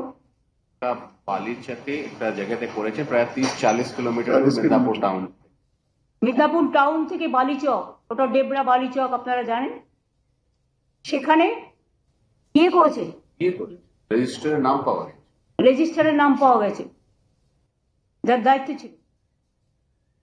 এই জন্য আমরা মনে করি মানুষের জবাবদিহি করার অধিকার আছে। মুখ্যমন্ত্রীর এই বিস্ফোরক অভিযোগের পর চিকিৎসক দিলীপ কুমার পাল যে নার্সিংহোমে অপারেশন করতে গেছিলেন বলে অভিযোগ, দুপুরে সেখানে পৌঁছয় সিআইডি। নার্সিংহোম সূত্রে দাবি সিআইডি তাদের রেজিস্টার নিয়ে গেছে। যদিও বিরোধী দলনেতা থেকে সিনিয়র চিকিৎসক সবার একটাই দাবি, নিম্নমানের রিঙ্গার ল্যাকটেট ব্যবহারের ফলেই রোগী মৃত্যুর অভিযোগ উঠেছে। আর তা থেকে নজর ঘোরাতেই মরিয়া চেষ্টা করছেন মুখ্যমন্ত্রী। সব দোষ মুখ্যমন্ত্রী, যেহেতু তিনি স্বাস্থ্যমন্ত্রী। এবং এই আরএলএস স্যালাইন সেন্ট্রাল স্টোর থেকে উনি পাঠিয়েছেন। সব মিলিয়ে কতজনকে দিয়েছেন এই বিষ, তার তালিকা প্রকাশ করুন। কিডনি নষ্ট হতে শুরু করবে, তখন বলবেন ওর সুগার আছে, ওর ক্রিয়েটিনিন বেশি, ওর গ্লুকোমা আছে, এইসব বলে কেটে পড়বেন। তো আপনি যে ড্যামেজ করে দিলেন কিডনিগুলো হাজার হাজার মহিলা রোগীদেরকে। মেদিনীপুর কাণ্ডে মুখ্যমন্ত্রীর চোখে দোষী চিকিৎসকরা। তাহলে কি যে রিঙ্গার ল্যাকটেট স্যালাইন নিয়ে কর্ণাটক থেকে পশ্চিমবঙ্গ এত বিতর্ক, তাকে আগামী দিনে ক্লিনচিট দিয়ে দেবে রাজ্য সরকার? সুমন ঘরাই, সোমনাথ দাস ও সন্দীপ সরকারের রিপোর্ট, এবিপি আনন্দ। দেখুন, আবার সেই 10ই ডিসেম্বর রাজ্য সরকারের বিজ্ঞপ্তির প্রসঙ্গ, যে 10ই ডিসেম্বর স্যালাইনের ম্যানুফ্যাকচারিং বন্ধ করতে বলা হলো, তাহলে ওই স্যালাইন ব্যবহারের ক্ষেত্রে নিষেধাজ্ঞা জারি করা হলো না কেন? এবং এই প্রশ্ন এবিপি আনন্দ বা সুমন দে তুলছে না। আজকে কলকাতা হাইকোর্টের প্রধান বিচারপতি ঠিক এই প্রশ্ন তুলেছেন এবং রাজ্যের কাছে স্পষ্ট উত্তর দাবি করেছেন। এই পরিস্থিতিতে মাননীয় প্রধান বিচারপতিকে অ্যাকশন টেকেন রিপোর্ট দিতে হবে, রাজ্যের তরফে মুখ্য সচিব দেবেন এবং স্বাস্থ্য দফতরকেও কলকাতা হাইকোর্টকে আলাদা রিপোর্ট দিতে হবে। আমি বিশ্বনাথদার কাছে আসবো। বিশ্বনাথ, সিআইডি যে তদন্তটা করছে, আমি আবার বলছি যে তার উপর ভরসা রাখতে আমার কোনো অসুবিধা নেই, কিন্তু এই পশ্চিমবঙ্গ ফার্মাসিউটিক্যালস এরা এই তদন্তের আওতায় আছে কিনা, কিভাবে আছে, কাদের জন্য এই 1 মাস 1 দিন বিতর্কিত স্যালাইন এত অসংখ্য মানুষের শরীরে ঢুকলো, সেই নিয়ে স্পষ্ট বার্তা কেন পেলাম না? সুমনদা, আজকে মুখ্যমন্ত্রী এসওপি নিয়ে যে বক্তব্য রেখেছেন যে ঠিকমতো নিয়ম নীতি ফলো করা হয়নি, এবং যদি তার কাছে তথ্য থাকে, তিনি যদি শাস্তির ব্যবস্থা করে থাকেন, আমার মনে হয় একজন নাগরিক হিসাবে আমার কিছু বলার নেই, যে প্রশাসনের দায়িত্ব পালন করেছেন। কিন্তু একই সাথে প্রশ্নটা হচ্ছে যে মানুষ আশা করেছিল যে দিনের পর দিন যে স্যালাইন নিয়ে, মানে বিষ স্যালাইন নিয়ে কথা হয়েছে, যেটা ডাক্তারবাবুরা বারবার বলছেন, সেই স্যালাইন নিয়ে মুখ্যমন্ত্রী বক্তব্য রাখবেন এবং তার তদন্ত কোথায় আছে, কি অবস্থায় আছে তিনি বলবেন। আমার প্রশ্ন হচ্ছে 2015 সালে ডক্টর উদয়ন মিত্র যখন চিঠি দিয়েছিল, তখন আপনারা ব্যবস্থা নেননি কেন? একই ঘটনা কিন্তু আপনার আক্তার আলীর ক্ষেত্রে হয়েছিল। এই আরজিকরের আক্তার আলী, তিনি যখন মানে মেডিকেল আরজিকরের দুর্নীতি নিয়ে চিঠি দিয়েছিলেন, কাজ করলেন, মুর্শিদাবাদে পাঠিয়ে দেওয়া হলো। উদয়ন মিত্রকেও শাসক কিন্তু মানে মানে সমস্যা তৈরি করলো তার সার্ভিস নিয়ে, সাসপেন্ড।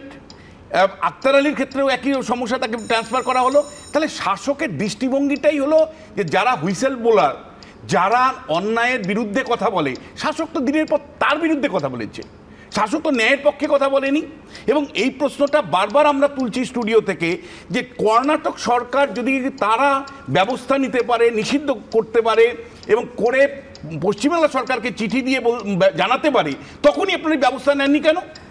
একটা অনামী পশ্চিমবাংলা ফার্মাসিউটিক্যাল কোম্পানি, একটা অনামী সংস্থা, কি করে 15টা ওষুধের সাপ্লাই, 9টাই তরল এবং 14টা মানে ওষুধের সাপ্লাই একটা অনামী সংস্থা কিসের জোরে পশ্চিমবাংলায় বছরকে বছর পাচ্ছে? এবং কর্ণাটক সরকার হুইসেল বোলারের রোল প্লে করার পরেও কেন পশ্চিমবাংলা সরকার সেটা বন্ধ করেনি? আপনি কেবলমাত্র কয়েকজন জুনিয়র ডাক্তারদের অর্থাৎ লোয়ার লেভেলে আমাদের পশ্চিমবাংলা যে গত 13-14 বছর ধরে দেখতে পাচ্ছি যে ডাউন লেভেলের কয়েকজন অফিসার, কয়েকজন ব্যক্তি, কয়েকজন নেতাকে শাস্তি দিয়ে মাথা ছাড়া পাচ্ছে, এটা তো পলিসি ডিসিশন। লোকাল লেভেলে যখন মানে অর্থাৎ আলিপুর হাসপাতাল যখন সিদ্ধান্ত নিয়ে কিছুদিনের জন্য এই মানে স্যালাইন বন্ধ রাখলো, তারপরে কোন শক্তির জোরে সে আবার নতুন করে আবার ওইটাকে চালু করা হলো। তার মানে কিছু একটা মানে এই যে সংস্থা, যে মানে পশ্চিমবঙ্গ ফার্মাটিক্যাল কোম্পানি, তাদের শক্তি রাজনৈতিক শক্তির সাথে এমন ব্যবস্থা ছিল, পলিসি লেভেলের সাথে এত জোর ছিল যে ডাক্তারবাবুদের কোনো প্রতিরোধও কিন্তু প্রতিরোধ হয়নি। তাদের প্রতিরোধকে ভেঙে দিয়ে কিন্তু আবারও রিইন্ট্রোডিউস হয়েছে।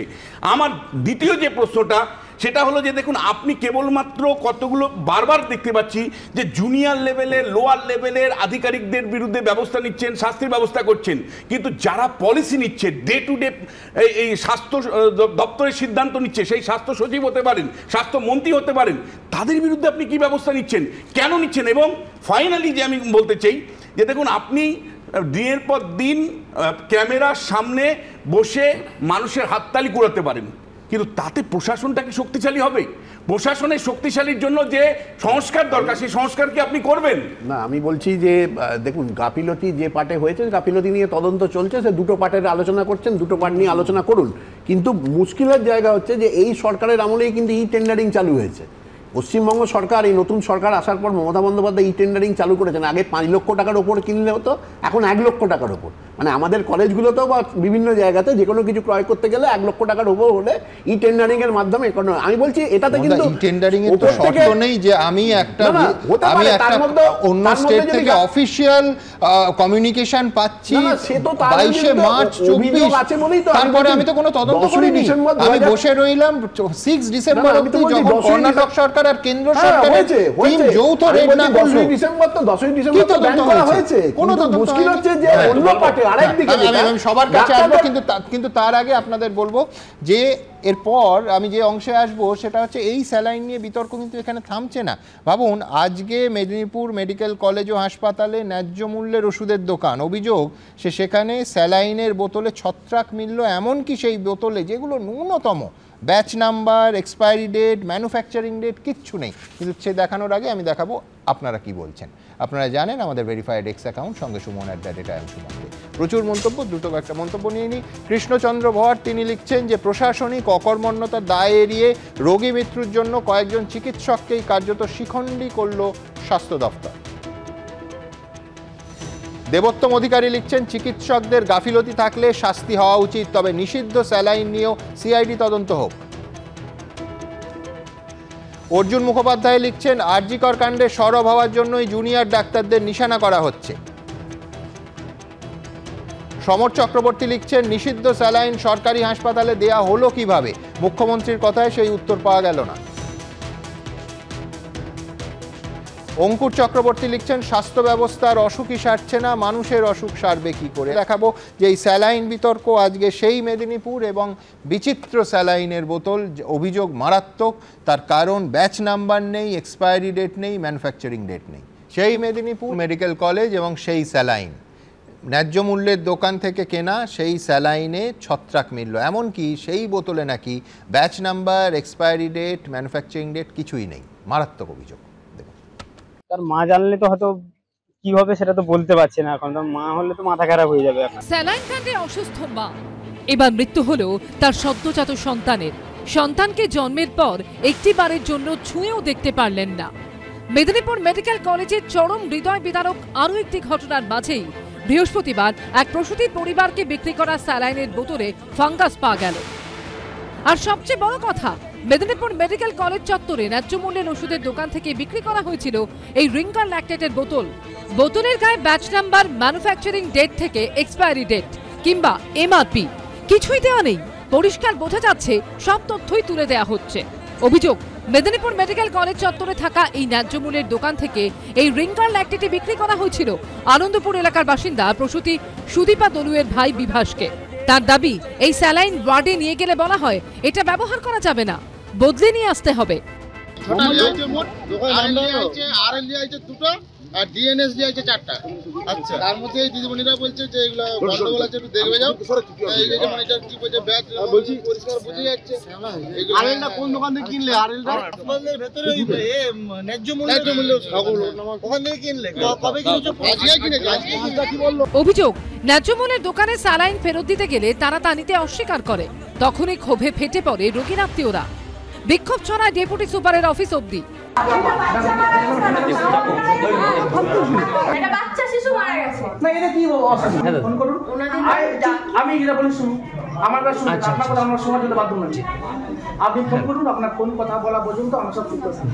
যদিও মেদিনীপুর মেডিকেল কলেজ হাসপাতাল কর্তৃপক্ষ এ নিয়ে কোনো মন্তব্য করতে চায়নি। ম্যাডাম, যে অভিযোগটা উঠছে যে এরকম আরএল দেওয়া হয়েছে যার উপর ব্যাচ নাম্বার নেই, এটা কি আপনি দেখলেন বিষয়টা? এই ব্যাপারে সত্যি আমি কিছু এখন বলতে চাইছি না। বিষয়টা পুরোটা তদন্তাধীন ব্যাপার। এর আগে আমার বেশি কিছু মন্তব্য করা ঠিক হবে না। মেদিনীপুর মেডিকেল কলেজের স্যালাইন কাণ্ডে মৃত্যু হয়েছে প্রসূতি মামনি রুই দাসের। আরো 3 প্রসূতি এসএসকেএমে চিকিৎসাধীন। মেদিনীপুর মেডিকেলের জেনারেল ওয়ার্ডে ভর্তি রয়েছেন প্রসূতি রেখা সাউ। জন্মের পর থেকেই তার শিশুপুত্রকে রাখা হয়েছিল এসএনসিইউতে। বৃহস্পতিবার সকালে তার মৃত্যু হয়। বাচ্চা একদম এর ভিতরে ভেন্টিলেশনে ছিল শুরু থেকেই জন্ম থেকে। আমরা তো চাইছি ভালো করে তদন্ত। 7 days ভেন্টিলেটরে ছিল from the beginning। আজকে সকালে 9টায়। এদিকে এসএসকেএমে ভর্তি 3 প্রসূতির অবস্থা এখনো উদ্বেগজনক। সৌমেন চক্রবর্তী ও শিবাশিস মৌলিকের রিপোর্ট, এবিপি আনন্দ। সজল, তোমার নিজের একটা নার্সিংহোম আছে, আমি বলছি এই গোটা বিষয়টা নানা অন্ধকারের দিকের মধ্যে একটা উজ্জ্বল আলোর দিক। যদিও মানুষ যখন অসুস্থ হয় তার পরিজন, আমি অন্তত কাউকে চিনি না যে সমস্ত ওষুধের ম্যানুফ্যাকচারিং ডেট বা ব্যাচ নাম্বার দেখে নেয়। সাধারণ মানুষ ওই মানসিক অবস্থায় সম্ভবই নয়, কিন্তু এইটুকু সচেতন হয়েছে। দেখো, গ্রামে মেদিনীপুরে, যেহেতু সম্ভবত মেদিনীপুরে এত বড় ঘটনা হয়েছে, যে দেখে নিয়েছেন এবং তারা আইডেন্টিফাই করেছেন যে ব্যাচ নম্বর নেই, ম্যানুফ্যাকচারিং ডেট নেই, এক্সপায়ারি ডেট নেই। না, এই সচেতনতাটা মামনি রুই দাস জাগিয়েছেন, তার মৃত্যুর মধ্যে দিয়ে জাগিয়েছেন। তো আরও কত মামনি রুই দাসের মৃত্যু হলে বাংলার মানুষ সচেতন হবে, সেটা নিয়ে প্রশ্ন আছে। আমি আপনাকে বলি, একটু আগে বলছিলেন না যে অনামী ওষুধ ফেয়ার প্রাইস শপে সব ওষুধই গুমনামি। আচ্ছা বলুন তো, 80% ডিসকাউন্ট এই শব্দটা সমস্ত ফেয়ার প্রাইস শপে লিখতে হবে কেন? আচ্ছা বলুন তো, 100 টাকার মালে যদি 80 টাকা ডিসকাউন্ট হয়, সেখানে ওষুধ দেবে না চকের গুঁড়ো? সরকারি দপ্তরগুলো বলছে যে এইখানকার ওষুধ অত্যন্ত নিম্নমানের, তো নিম্নমানের ওষুধ খেয়ে মানুষ বাঁচবে না মরবে? এই নিয়ে বিতর্ক করার কি আছে? এইটাই আছে যে সজল এখনো পর্যন্ত যা বলেছে একদম ঠিক বলেছে, কিন্তু ও এই রাজ্যের বলছে জনঔষধি কাউন্টার যেটা কেন্দ্র সরকারের, সেখানেও কিন্তু এক অভিযোগ যে কেন এত ডিসকাউন্ট রেট হবে। সেখানে ডিসকাউন্ট রেট কিন্তু লেখা নেই। আমি জেনে বলছি, বলার আগে আমি ভেবে বলছি যে সেখানে ওই বড় বড় করে 80% ডিসকাউন্ট শব্দটা কোথাও লেখা নেই। সেখানে অন্যভাবে তারা সরকারি এড বা অন্য কিছু দিয়ে দেয়, সেটাও আমার জানা নেই। এবার আমার প্রশ্নটা হচ্ছে, আপনি বললেন না, বিশ্বনাথ দা বললেন উদয়ন মিত্র যখন বললেন ব্যবস্থা নেয়নি, কেন? ব্যবস্থা তো নিয়েছে, উদয়ন মিত্রকে শোকজ করে দিয়েছে। এমন ব্যবস্থা নিয়েছে আজকে অত বছর বাদেও এখানে বসে সুমনদার মতন একজন অ্যাঙ্কার তিনি বলতে পারলেন এবিপির মতন চ্যানেলে তাদের নাম গোপন রাখতে হলো। কাদের? ওই যে উদয়ন মিত্রের তাদের ইচ্ছেটা কেন? এই যে আপনি এক্ষুনি দেখালেন সুপারিনটেন্ডেন্টকে মেদিনীপুরের, বাচ্চারি কত অসহায়, তিনি বলছেন আমি এখন কিছু বলতে পারবো না। কিন্তু আমি বলছি এই মুহূর্তে সব থেকে বড় খবর, 1 সেকেন্ড সজল, সেটা হচ্ছে মেদিনীপুরের ডেপুটি সিএমওএইচ এর অভিযোগের ভিত্তিতে কোতোয়ালি থানায় ডেথ ডিউ টু নেগলিজেন্স। আমি খানিকক্ষণ আগেই বলছিলাম যে আইনি প্রসিডিওর কিন্তু ফলো করবে, আজ মুখ্যমন্ত্রী তার স্পষ্ট ইঙ্গিত দিয়েছেন। সেই মামলা শুরু হলো, এফআইআরটা টানা হলো। আচ্ছা দেখুন, এফআইআর হওয়ার আগেই সিআইডি চলে গেল। সিআইডি তো কোনো ক্রিমিনাল কেসের তদন্ত করে। এখানে ঘটনাটা অভিযুক্ত ডাক্তারদের বিরুদ্ধে প্রত্যেকের নাম দিয়ে আরজি কর মেডিকেল কলেজের একজন পড়ুয়া চিকিৎসক ধর্ষণ হলো এবং খুন হলো, তার এফআইআর দিতে লেগে গেল 12 ঘন্টা 14 ঘন্টা। আর এখানে সিআইডি আগে পৌঁছে গেল, তারপরে চিকিৎসকের নামে এফআইআর তৈরি করা হলো। এ সবই তো তৈরি করা। তৈরি করা, কিন্তু আমি বলবো হ্যাঁ গাফিলতি যদি সত্যি অন ডিউটি তিনি 40 কিলোমিটার দূরে অন্য প্রাইভেট নার্সিংহোমে বা হাসপাতালে অপারেশন করেন, তাহলে কিন্তু আমি আবার বলছি আই রিপিট ক্রিমিনাল অফেন্স। কিন্তু এইখান থেকে আমি পরের অংশে আসবো, যেটা একটু রহস্যের, বুঝলেন?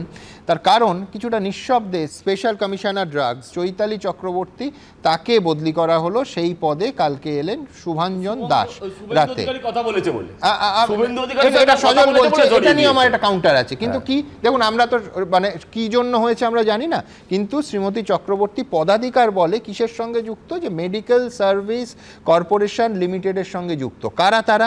যে সমস্ত গভর্নমেন্ট ইনফ্রাস্ট্রাকচার যেখানে যেখানে হাসপাতাল থেকে স্বাস্থ্যকেন্দ্র সব জায়গায় পারচেজ এবং প্রকিউরমেন্টের দায়িত্বে এনারা থাকেন। আমি জানি না এর সঙ্গে এই স্যালাইন কাণ্ডের এই বদলির সঙ্গে কোনো যোগ আছে কিনা। সরকারি তরফে যা বলা হয় সবসময় যে রুটিন বদলি। আচ্ছা, West Bengal medical services corporation limited website বলছে, খুললেই দেখবেন একদম ওপরে লেখা আছে efficient procurement of supply of quality drugs and medicine in time to all hospitals. এইখানেই তো সব থেকে বড় প্রশ্ন, যে এইটা সত্যি কি এফিশিয়েন্ট প্রকিউরমেন্ট হয়েছে? আমি এই প্রশ্ন থাকবে। এবং পাশাপাশি অনেকে বলছেন যে এই দফতরের কোথাও ইনফরমেশন ছিল 22শে মার্চ কর্ণাটক সরকার অফিসিয়ালি যা জানিয়েছে, হতে পারে। সজলরা বলছে যে শুভেন্দু অধিকারীর সঙ্গে দেখা করার জন্য বদলি। কিন্তু সজল, আমার পাল্টা প্রশ্ন থাকবে, স্বাস্থ্য দফতরে লিডার অফ অপোজিশন অফিসিয়ালি ঘোষিত কর্মসূচি করছেন, যে আমলা এসে বা যে আধিকারিক এসে তার সঙ্গে কথা বলছেন, এ কিন্তু তিনি অনুমতি নিয়ে আসেন। এ কথা বলা দেখা হওয়ার জন্য কারোর বদলি হওয়া সম্ভব নয়। তিনি অনুমতি না পেলে লিডার অফ অপোজিশনের সঙ্গে বসে মিটিং করবেন কি করে? আমি জানি না অনুমতি নিয়ে আসেন কিনা। এর আগেও না না আমি বুঝিয়ে বলছি, এর আগেও উনি গেছিলেন দেখা করতে। তখন যিনি সম্ভবত হেলথ সেক্রেটারির কাছেই গেছিলেন, হেলথ সেক্রেটারি দেখা করেননি, অন্য একজন আমলা দেখা করেছিলেন। মানে দেখা করতে বাধ্য হয়েছিলেন, শুভেন্দু অধিকারী প্র্যাকটিক্যালি তার কাছে পৌঁছে গিয়েছিলেন। আমার প্রশ্ন হচ্ছে, এটা করে সরকার বার্তা দিল যে কোনো সরকারি আধিকারিক কোনো বিরোধী দলের কাছে মুখ খুলবে না। এটা হতে পারে। আপনি আমাকে বলুন, এই বদলিটার সঙ্গে সঙ্গে তো এটা তাহলে মেনে নেওয়া হয়ে যায় যে এই আরএল স্যালাইনটার ভেতরে নিশ্চয়ই কোনো গন্ডগোল ছিল, তার জন্যই বদলি হয়েছে। দুটোই রাস্তা, এক হচ্ছে আরএল স্যালাইন সম্ভাবনা, আমি আবার বলছি সম্ভাবনা, সরকার তো কাল্পনিক কথা, মানে বাস্তবিক কথা শুনুন, বাস্তবিক কথা শুনুন, বাস্তবিক কথা বললেন, বাংলার মানুষের খুব একটা গুরুত্ব দেয়। আমার কথা হচ্ছে যে ক্রিমিনাল কাদের বলবো? যারা ক্রাইম করে তাদের ক্রিমিনাল বললো। আপনাদের তাহলে শিক্ষক ক্রাইম করলে সেটা যদি ক্রিমিনাল অফেন্স হতে পারে, তাহলে ডাক্তাররা ক্রাইম করলে সেটাও হবে তো, প্রশ্ন নেই। পশ্চিমবঙ্গ ফার্মাসিউটিক্যালের তৈরি রিঙ্গাল ল্যাকটেড স্যালাইন নিয়ে তোলপাড়ের মধ্যেই মেদিনীপুর মেডিকেল কলেজের 12 জন চিকিৎসককে সাসপেন্ড করলেন মুখ্যমন্ত্রী। তার দাবি, প্রসূতির মৃত্যু ও সংকটজনক পরিস্থিতির জন্য এরাই দায়ী। কিন্তু চিকিৎসক মহলে প্রশ্ন হলো, যে রিঙ্গাল ল্যাকটেড নিয়ে ভুরি ভুরি অভিযোগ, তা নিয়ে কেন অবস্থান স্পষ্ট করছে না সরকার? বিষাক্ত স্যালাইন, বিষাক্ত ওষুধ, এর ফলে যে রোগীর মৃত্যু হয়েছে, পোস্টমর্টমের রিপোর্টে আমরা যা দেখেছি তাতে কোনো রকম মেডিকেল নেগলিজেন্স প্রমাণ হয় না বলেই প্রাথমিকভাবে আমাদের মনে হয়। সুতরাং এইটা সরাসরি স্বাস্থ্যমন্ত্রী কিন্তু তার দফতরের ব্যর্থতাকে তার স্বাস্থ্য সচিবকে রক্ষা করার উদ্দেশ্যে আজকে এইটাকে ঘুরিয়ে দিয়ে 12 জন চিকিৎসককে সাসপেন্ড করার ফোন দিয়েছে। প্রায় 1 বছর আগে 2024 সালের 22শে মার্চ পশ্চিমবঙ্গ ফার্মাসিউটিক্যালের তৈরি রিঙ্গাল ল্যাকটেড স্যালাইনকে কালো তালিকাভুক্ত করে কর্ণাটক সরকার। 10ই ডিসেম্বর উৎপাদন বন্ধের নির্দেশ জারি করে ড্রাগ কন্ট্রোল। 7ই জানুয়ারি নির্দেশিকা জারি করে স্বাস্থ্য দপ্তর। 13ই জানুয়ারি সরকার জানায় এই সংস্থার ওষুধ কোনো সরকারি হাসপাতালে ব্যবহার করা যাবে না। চিকিৎসক মহলে প্রথম প্রশ্ন হলো, কর্ণাটক শুরুতেই ব্যবস্থা নিল, পশ্চিমবঙ্গ কেন তা করল না? আবার প্রসূতি মৃত্যুর পর যখন ওষুধের ব্যবহার বন্ধ করা হলো, তারপরও কেন ওষুধ প্রস্তুতকারী সংস্থার কাউকে জিজ্ঞাসাবাদ করতে দেখা গেল না সিআইডিকে? এরই মধ্যে স্বাস্থ্য দপ্তরের স্পেশাল কমিশনার চৈতালি চক্রবর্তীকে তার পদ থেকে অন্যত্র সরানোর খবর বৃহস্পতিবার সামনে এসেছে। জল্পনা তৈরি হয়েছে, তাহলে রিঙ্গাল ল্যাকটেড বিতর্কের জেরেই তাকে অন্যত্র সরানো হলো। চৈতালি মেডিকেল সার্ভিস কর্পোরেশন লিমিটেডের মাথায় ছিলেন, অর্থাৎ ওষুধ ও চিকিৎসার সব সরঞ্জাম কেনা এবং সরবরাহের দায়িত্ব ছিল তার উপরই। কিন্তু চৈতালিকে সরানোর নেপথ্যে যদি রিঙ্গাল ল্যাকটেড বিতর্কই থাকে, তাহলে প্রশ্ন হলো, বৃহস্পতিবার সাংবাদিক বৈঠকে ডাক্তারদের সাসপেন্ড করার কথা জানালেও ওষুধ প্রস্তুতকারী সংস্থার প্রসঙ্গে কেন মুখ্যমন্ত্রী কিংবা স্বাস্থ্য সচিব কিছু বললেন না? এই যে স্যালাইনের কথা আপনারা বলছেন, অনেক স্টেটে এখনো চলছে। খোঁজ নিন, তারা কিন্তু এটা ব্যবহার করছে। এর মধ্যে অন্য কোনো কাহিনী থাকতে পারে, আমি এর মধ্যে যাব না। আমরা বন্ধ করে দিয়েছি, আমরা ভালো করে এটাকে রিটেস্ট করব। আবার যদি রিঙ্গাল ল্যাকটেটের মধ্যে কোনো দোষ না থাকে, তাহলে এতদিন পরে এসে সর্বত্র তার প্রয়োগ কেন বন্ধ করা হলো? স্যালাইন যেহেতু আমাদের একটা স্ট্যান্ডার্ড প্রোটোকল আছে, যদি এরকম কিছু ঘটনা ঘটে সেই ব্যাচগুলোকে আমরা আবার টেস্ট করি। তো আমি এটাই বলবো, এই batches whatever was used was properly tested repeatedly, তাহলে আমরা ওটাকে টেস্টিং এর জন্য নিয়েছি। পুরো ব্যবহার থেকে ওটাকে বাদ দিয়েছি। এটা খুবই, আর ওখানে যা যা মেডিসিন ইউজ করা হয়েছিল পুরো ব্যাচকে আমরা বাদ দিয়েছি। সেই স্যালাইন কোম্পানি থেকে কোনো আর আমরা জিনিস নিচ্ছি না, আর এটাকে আমরা আবার টেস্টিং করে দেখবো। Is a part of standard protocol, কিন্তু the medicines which were used were already tested. প্রসূতি মৃত্যু নিয়ে উত্তাল পরিস্থিতির আবহে বুধবার দলীয় বিধায়কদের নিয়ে স্বাস্থ্য ভবনে যান শুভেন্দু অধিকারী। প্রাথমিকভাবে পুলিশ তাকে আটকায়, কিন্তু পরে তিনি স্বাস্থ্য ভবনে ঢুকে চৈতালি চক্রবর্তীর সঙ্গে দেখা করেন। ক্ষমার অযোগ্য অপরাধ করেছেন, ক্ষমার অযোগ্য অপরাধ। সব মিলিয়ে রিঙ্গাল ল্যাকটেট প্রসঙ্গে সরকারের অবস্থান নিয়ে এখনো যেমন ধোঁয়াশা, তেমনি হঠাৎ করে স্বাস্থ্য দপ্তরের স্পেশাল কমিশনার চৈতালি চক্রবর্তীকে সরানোর কারণ নিয়েও নানা জল্পনা। সন্দীপ সরকার, সুমন ঘরাই ও কৃষ্ণেন্দু অধিকারীর রিপোর্ট, এবিপি আনন্দ। আরেকটা ইস্যুতে আসি। ডক্টর আশফাকুল্লাহ নাইয়া এই স্টুডিওতেও বহুবার এসেছেন। তার বিরুদ্ধে অভিযোগ কি যে তিনি ইএনটি বিভাগের পিজিটি, তিনি নিয়ম বহির্ভূতভাবে নিজেকে ইএনটি বিশেষজ্ঞ হিসেবে দাবি করে চিকিৎসা করেছেন। West Bengal junior doctors association বিরুদ্ধে অভিযোগ এবং রাজ্য মেডিকেল কাউন্সিলে সই তারিখ একটা নোটিশ তার কাছে আসে। আমার বক্তব্য খুব পরিষ্কার সুমনদা, সেটা হচ্ছে তো মেডিকেল কাউন্সিল সেটা বিচার করবে, যদি শাস্তি হয় একেবারে কঠোর শাস্তি তারা দিতে পারে। এর ভেতরে তার কাকদ্বীপের বাড়িতে ভোর রাতে, যেখানে তার বয়স্কা অসুস্থ মা ভাই বোনেরা আছে, সেখানে গিয়ে রেডের কি সম্পর্ক থাকতে পারে? না, আমি তো প্রশ্ন করবো উল্টো জানেন। দেখুন, এটা তো বোধহয় একটা বিজ্ঞাপন, কোনো একটা বিজ্ঞাপনের নাম ব্যবহার হয়েছিল, তার থেকে এই অভিযোগটা এসেছিল প্রাইমারি।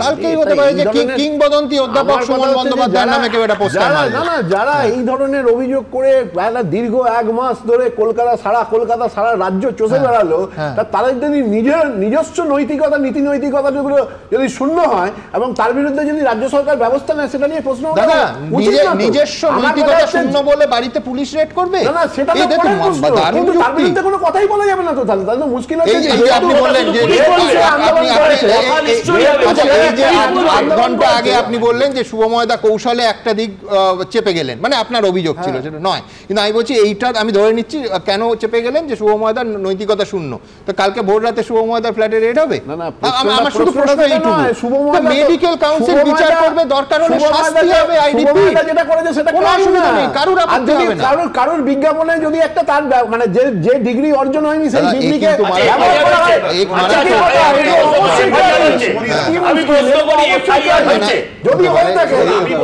পশ্চিমবঙ্গের 30 জন পুলিশ কর্মী বাড়িতে, আমার কোনটা মনে পড়ছিল জানেন বিশ্বনাথ, আমি বলছি সেটা হচ্ছে যে একজন ইউটিউবার আরামবাগ টিভি শফিকুল ইসলাম জেলে ঢুকে গেল, তার সমর্থনে তার একই রকম প্রিন্ট আউট দিয়ে কোভিড কালে মিছিল হলো।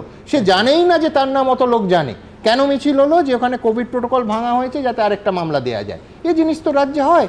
কেন 30 বা 40 জন পুলিশ কর্মী একজনের কাকদ্বীপের বাড়িতে গিয়ে করবে? আমি বলছি, আবার আমি রিপিট করছি, যে তিনি ভুয়ো পরিচয় নিয়ে যদি চিকিৎসা করে থাকেন, মেডিকেল কাউন্সিল ব্যবস্থা নেবে এবং যত পুজো তার বাড়িতে কেন রেড হবে এবং তছনছ করা হয়েছে বলে অভিযোগ। পরিষ্কার বলতে চাই, কেউ যদি কখনো ভুয়ো কোনো পরিচয় দিয়ে কোনো চিকিৎসা করেন, তাহলে অবশ্যই তার শাস্তি হওয়া উচিত। যদি কেউ ভুয়ো ডাক্তার ব্যবহার করে থাকেন, অতীতেও করে থাকেন, আবার নতুন করে তার বাড়িতে রেড হওয়া উচিত। মানে আমরা তো দেখেছি পশ্চিমবাংলায়, ওইটাই বলছি, পশ্চিমবাংলায় ডক্টরেটের ক্ষেত্রেও তো দেখেছি বহু রাজনৈতিক নেতা মানে মিথ্যে সার্টিফিকেটের ডক্টরেট ইউজ করেছেন নামের আগে, জর্জিয়া ইউনিভার্সিটি, এবং দিনের পর দিন। ফলে আমার প্রশ্ন হচ্ছে, নীতি নৈতিকতার জায়গাটা আলাদা। নীতি নৈতিকতা পশ্চিমবাংলায় একটা সমস্যা, এটা ঠিক। নতুন করে গত 10-12 বছর নীতি নৈতিকতার জায়গা থেকে আমরা অনেকটা সরে যাচ্ছি। কিন্তু আমার যে প্রশ্নটা, যে আশফাকুল্লাহর এই মানে রেডের পেছনে যদি কেউ কোরিলেশন করে, যে এ যেহেতু মুখ ছিল, এ যেহেতু প্রশ্ন তুলেছিল এবং সরাসরি শাসক দলকে প্রশ্ন তুলেছিল, শাসক ব্যবস্থাকে প্রশ্ন তুলেছিল, তাহলে আশফাকুল্লাহকে রাষ্ট্রীয় সন্ত্রাসের সম্মুখীন হতে হচ্ছে। এবং তাকে তো ডেকে পাঠালেই হতো, পুলিশ তাকে ডেকে পাঠাতে পারতো। একজন পিজিটি থার্ড ইয়ার, সে নিজেকে ইএনটি স্পেশালিস্ট দাবি করেছে। আমি বলছি এটা যদি আইনের ভাষায় এবং ডাক্তারি পরিভাষায় নৈতিকতায় অপরাধ হয়, পুলিশ তাকে ডেকে পাঠাক, মামলা শুরু হোক, কিন্তু তার বাড়িতে যে জায়গাটা বলি সেটা হচ্ছে যে আশফাকুল্লাহ নায়ক ইএনটি পিজিটি হিসেবে এবার ইএনটি স্পেশালিস্ট হিসেবে কোথায় চিকিৎসা করেছে এর প্রমাণ দেখান, ফার্স্ট কথা, প্রথম কথা।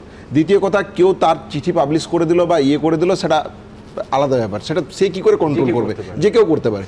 দ্বিতীয় কথা যেটা বলতে চাইছি সেটা হচ্ছে যে ওয়েস্ট বেঙ্গল মেডিকেল কাউন্সিলিংয়ের চিঠি আজ সংবাদ মাধ্যমে ঘুরে বেড়াচ্ছে, তা এখানে ডেট নেই, সেখানে তার সাইন নেই। যে রেজিস্ট্রার মানস চক্রবর্তী স্যার যিনি আছেন, তিনি কি বৈধ আদৌ? তাহলে ওয়েস্ট বেঙ্গল মেডিকেল কাউন্সিল এমন একটা জায়গায় দাঁড়িয়ে আছে, আর যে লেটার চাইছে, বিধাননগর পুলিশ গিয়ে কাকদ্বীপের বাড়িতে রেড করছে। আরজিকর মেডিকেল কলেজে আশফাকুল্লাহ নায়ার থাকেন, আপনি আসুন না আরজিকর মেডিকেল কলেজে, যা চাইছেন চেয়ে যান।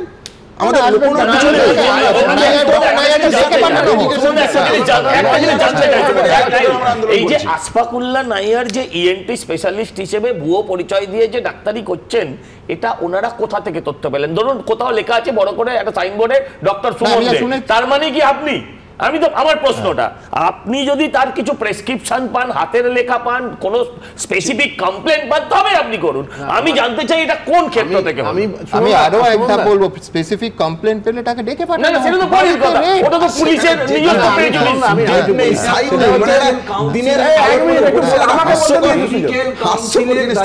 যে একজন চিকিৎসক সে তার নিয়ম মেনে তার ডিগ্রি প্রপার, যেটা কাউন্সিল স্বীকৃত ডিগ্রি ব্যবহার করছে কিনা, এবং সে নিজেকে যে বলছে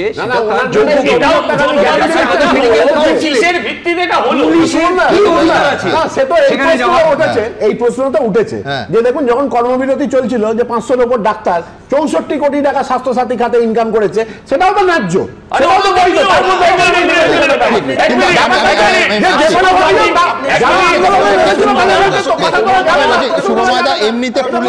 এমনিতে পুলিশের তৎপরতা মাঝে মাঝে দেখলে 564 কোটি টাকা ডাক্তার আমি বলছি ডাক্তার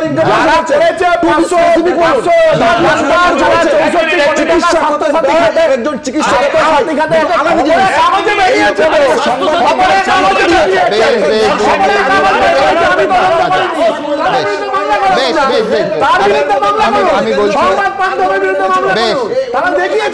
আমি বলছি প্লিজ দুজনকে থামালাম। আমি বলছি এমনি আচ্ছা প্লিজ, চিকিৎসকের অভিভাবক করছে, আমি বলছি হাতাহাতি না হওয়া ভালো।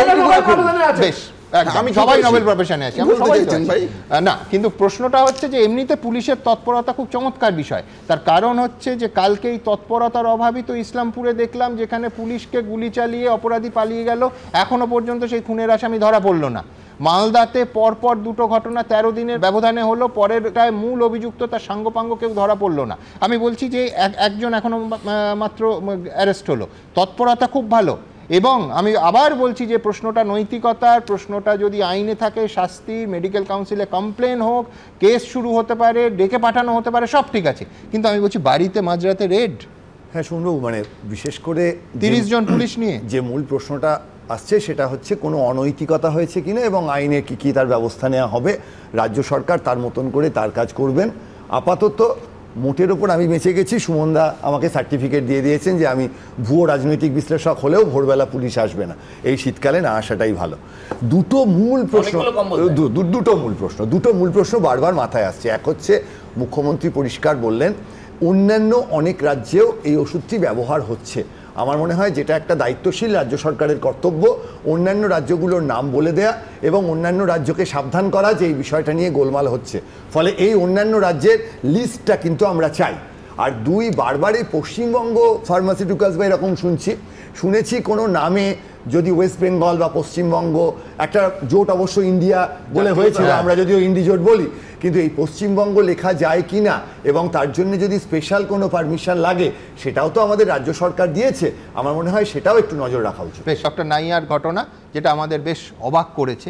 আমি আবার বলছি যে উনি অন্যায় করলে এবং থার্ড ইয়ার পিজিটি যদি বিশেষজ্ঞ বলেন সেটা কারা করলো, কোনো অন্য উদ্দেশ্যে ছাপানো হয়েছে কিনা, আর উনি যদি করে থাকেন আইনের আওতায় আসুন, ডেকে পাঠানো হতে পারে। কিন্তু নৈতিকতার প্রশ্নে বাড়িতে 30 থেকে 40 জন পুলিশ নিয়ে রেড, এটা কি খুব সুস্থ গণতন্ত্রের ছবি? দেখুন তো। আমি এরকম একটা রেপ এবং মার্ডারের মতো জঘন্য ঘটনার প্রতিবাদ করেছি বলে আজকের পুলিশ রেড করতে গিয়েছে বাড়িতে। আরজিকর মেডিকেলের ধর্ষণ খুনের মামলায় শনিবার রায় ঘোষণা করতে চলেছে শিয়ালদা আদালত।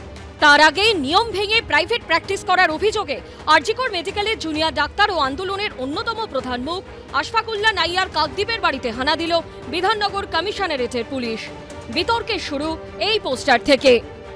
সিঙ্গুরের একটি হেলথ সেন্টারের এই পোস্টারে ইএনটি বিভাগের পোস্ট গ্র্যাজুয়েট উল্লেখ করা হয়। এই ছবি সামনে আসতেই রাজ্য মেডিকেল কাউন্সিলের কাছে আশফাকুল্লাহ নাইয়ার বিরুদ্ধে অভিযোগ জানায় West Bengal junior doctors association, যে সংগঠনের একাধিক সদস্য আবার থ্রেড কালচারে অভিযুক্ত। তারপরে 7 দিনের মধ্যে এর ব্যাখ্যা চেয়ে জুনিয়র ডাক্তারকে চিঠি পাঠায় রাজ্য মেডিকেল কাউন্সিল, যদিও সেই চিঠিতে কোনো সই বা তারিখ ছিল না বলে অভিযোগ। এই পরিস্থিতিতে বৃহস্পতিবার সকালে কাকদ্বীপের হারুট পয়েন্টে আশফাকুল্লাহ নাইয়ার বাড়িতে পৌঁছয় ইলেকট্রনিক্স কমপ্লেক্স থানার প্রায় 30 জন পুলিশ। অবশ্যই এটা বন্ধ করার জন্যই এত কিছু হচ্ছে, যাতে ও আমাদের ভয় দেখিয়ে হয়তো কিছু করবে এইভাবে।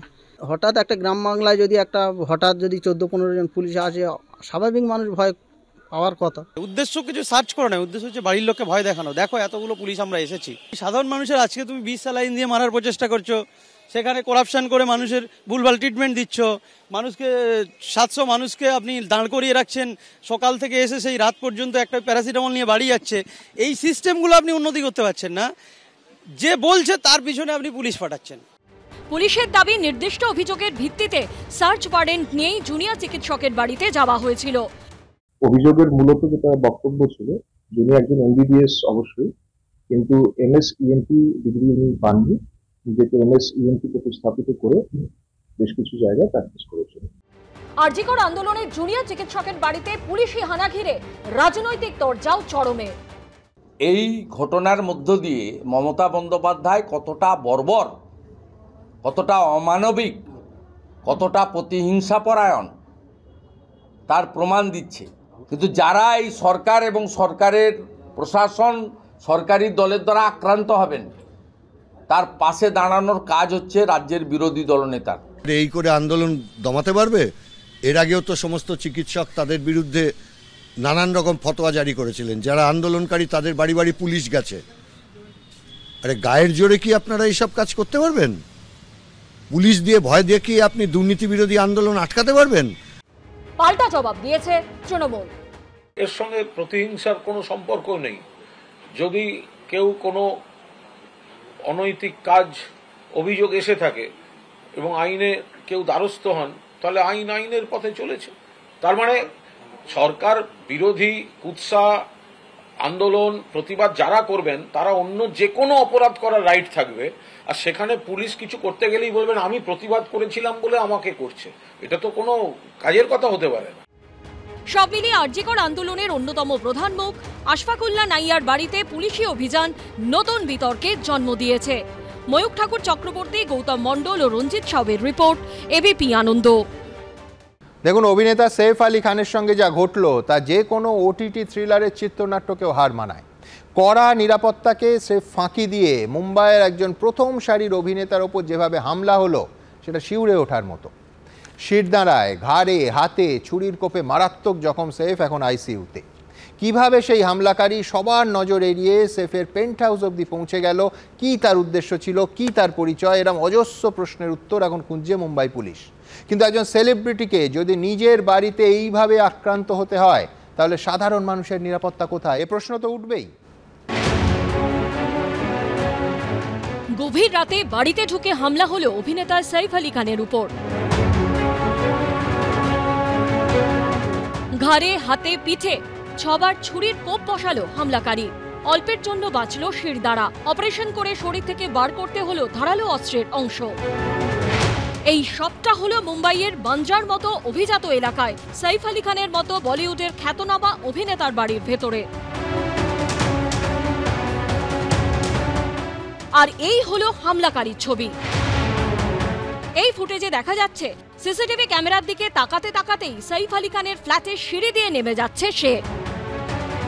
মুম্বাইয়ের বান্দ্রার এই অভিজাত বহুতলে থাকেন সাইফ আলী খান, তার স্ত্রী করিনা ও 2 ছেলে। সূত্রের দাবি, বুধবার রাতে পার্টিতে গেছিলেন করিনা, বাড়িতে ছিলেন সেফ এবং পরিচারক পরিচারিকারা। রাত 1:30টার পর পার্টি থেকে ফেরেন করিনা। ফ্ল্যাটের হলে ঢুকে তিনি সবার আগে হামলাকারীকে লুকিয়ে থাকতে দেখে চিৎকার করে ওঠেন। তার চিৎকারে ছুটে আসেন এক পরিচারিকা, বাধা দেওয়ার চেষ্টা করেন হামলাকারীকে। সেই সুযোগে ছেলেকে নিয়ে দ্রুত ঘরের দিকে ছুটে যান আতঙ্কিত করিনা। ততক্ষণে স্ত্রীর চিৎকার শুনে ঘর থেকে বেরিয়ে আসেন সেফ। পরিচারিকার সঙ্গে হামলাকারীর ধস্তাধস্তি দেখে এগিয়ে যান তিনি। তখনই হামলাকারী ছুরির একের পর এক কোপ বসায় সেফের শরীরে। এফআইআর থেকে জানা গেছে, হামলাকারী কোপানোর আগে সেফ আলী খানের কাছে 1 কোটি টাকাও চায়। তারপরই একের পর এক কোপ বসায়। সেফ পড়ে গেলে তীর বেগে সিঁড়ি দিয়ে নেমে পালায় সে।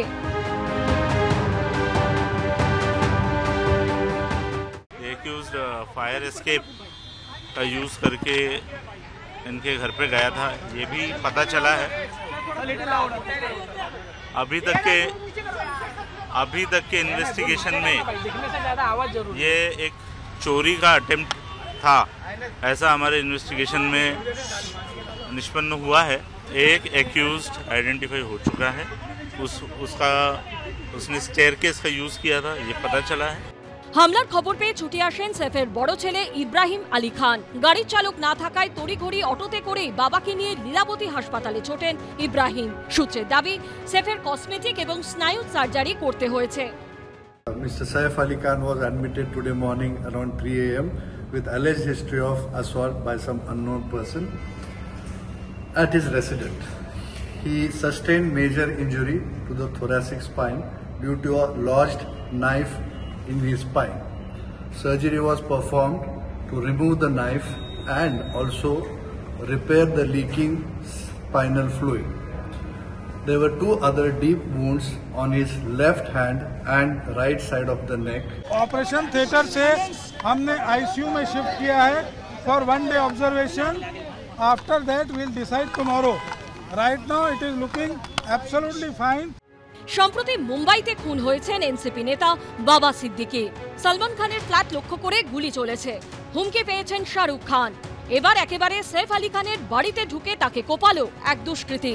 এই ঘটনার পর মুম্বাই পুলিশ এবং পুলিশ কমিশনারকে ট্যাগ করে অভিনেত্রী পূজা ভাট সোশ্যাল মিডিয়ায় লিখেছেন, আগে কখনো এত নিরাপত্তার অভাব বোধ করিনি। दिस लुक्स लाइक ये सिर्फ एक थेफ्ट अटेम्प्ट है, क्योंकि वहाँ पे सीसीटीवी 4 फ्लोर्स की कुछ बिल्डिंग थी, उसमें सीसीटीवीज भी इतने कुछ ज़्यादा नहीं थे। सिर्फ एक ही सीसीटीवी फुटेज मिला है, उसमें जो भी थीफ था उनका चेहरा भी अभी सामने आया है। तो इन्वेस्टिगेशन चालू है और जल्दी वो पकड़े भी जाएंगे।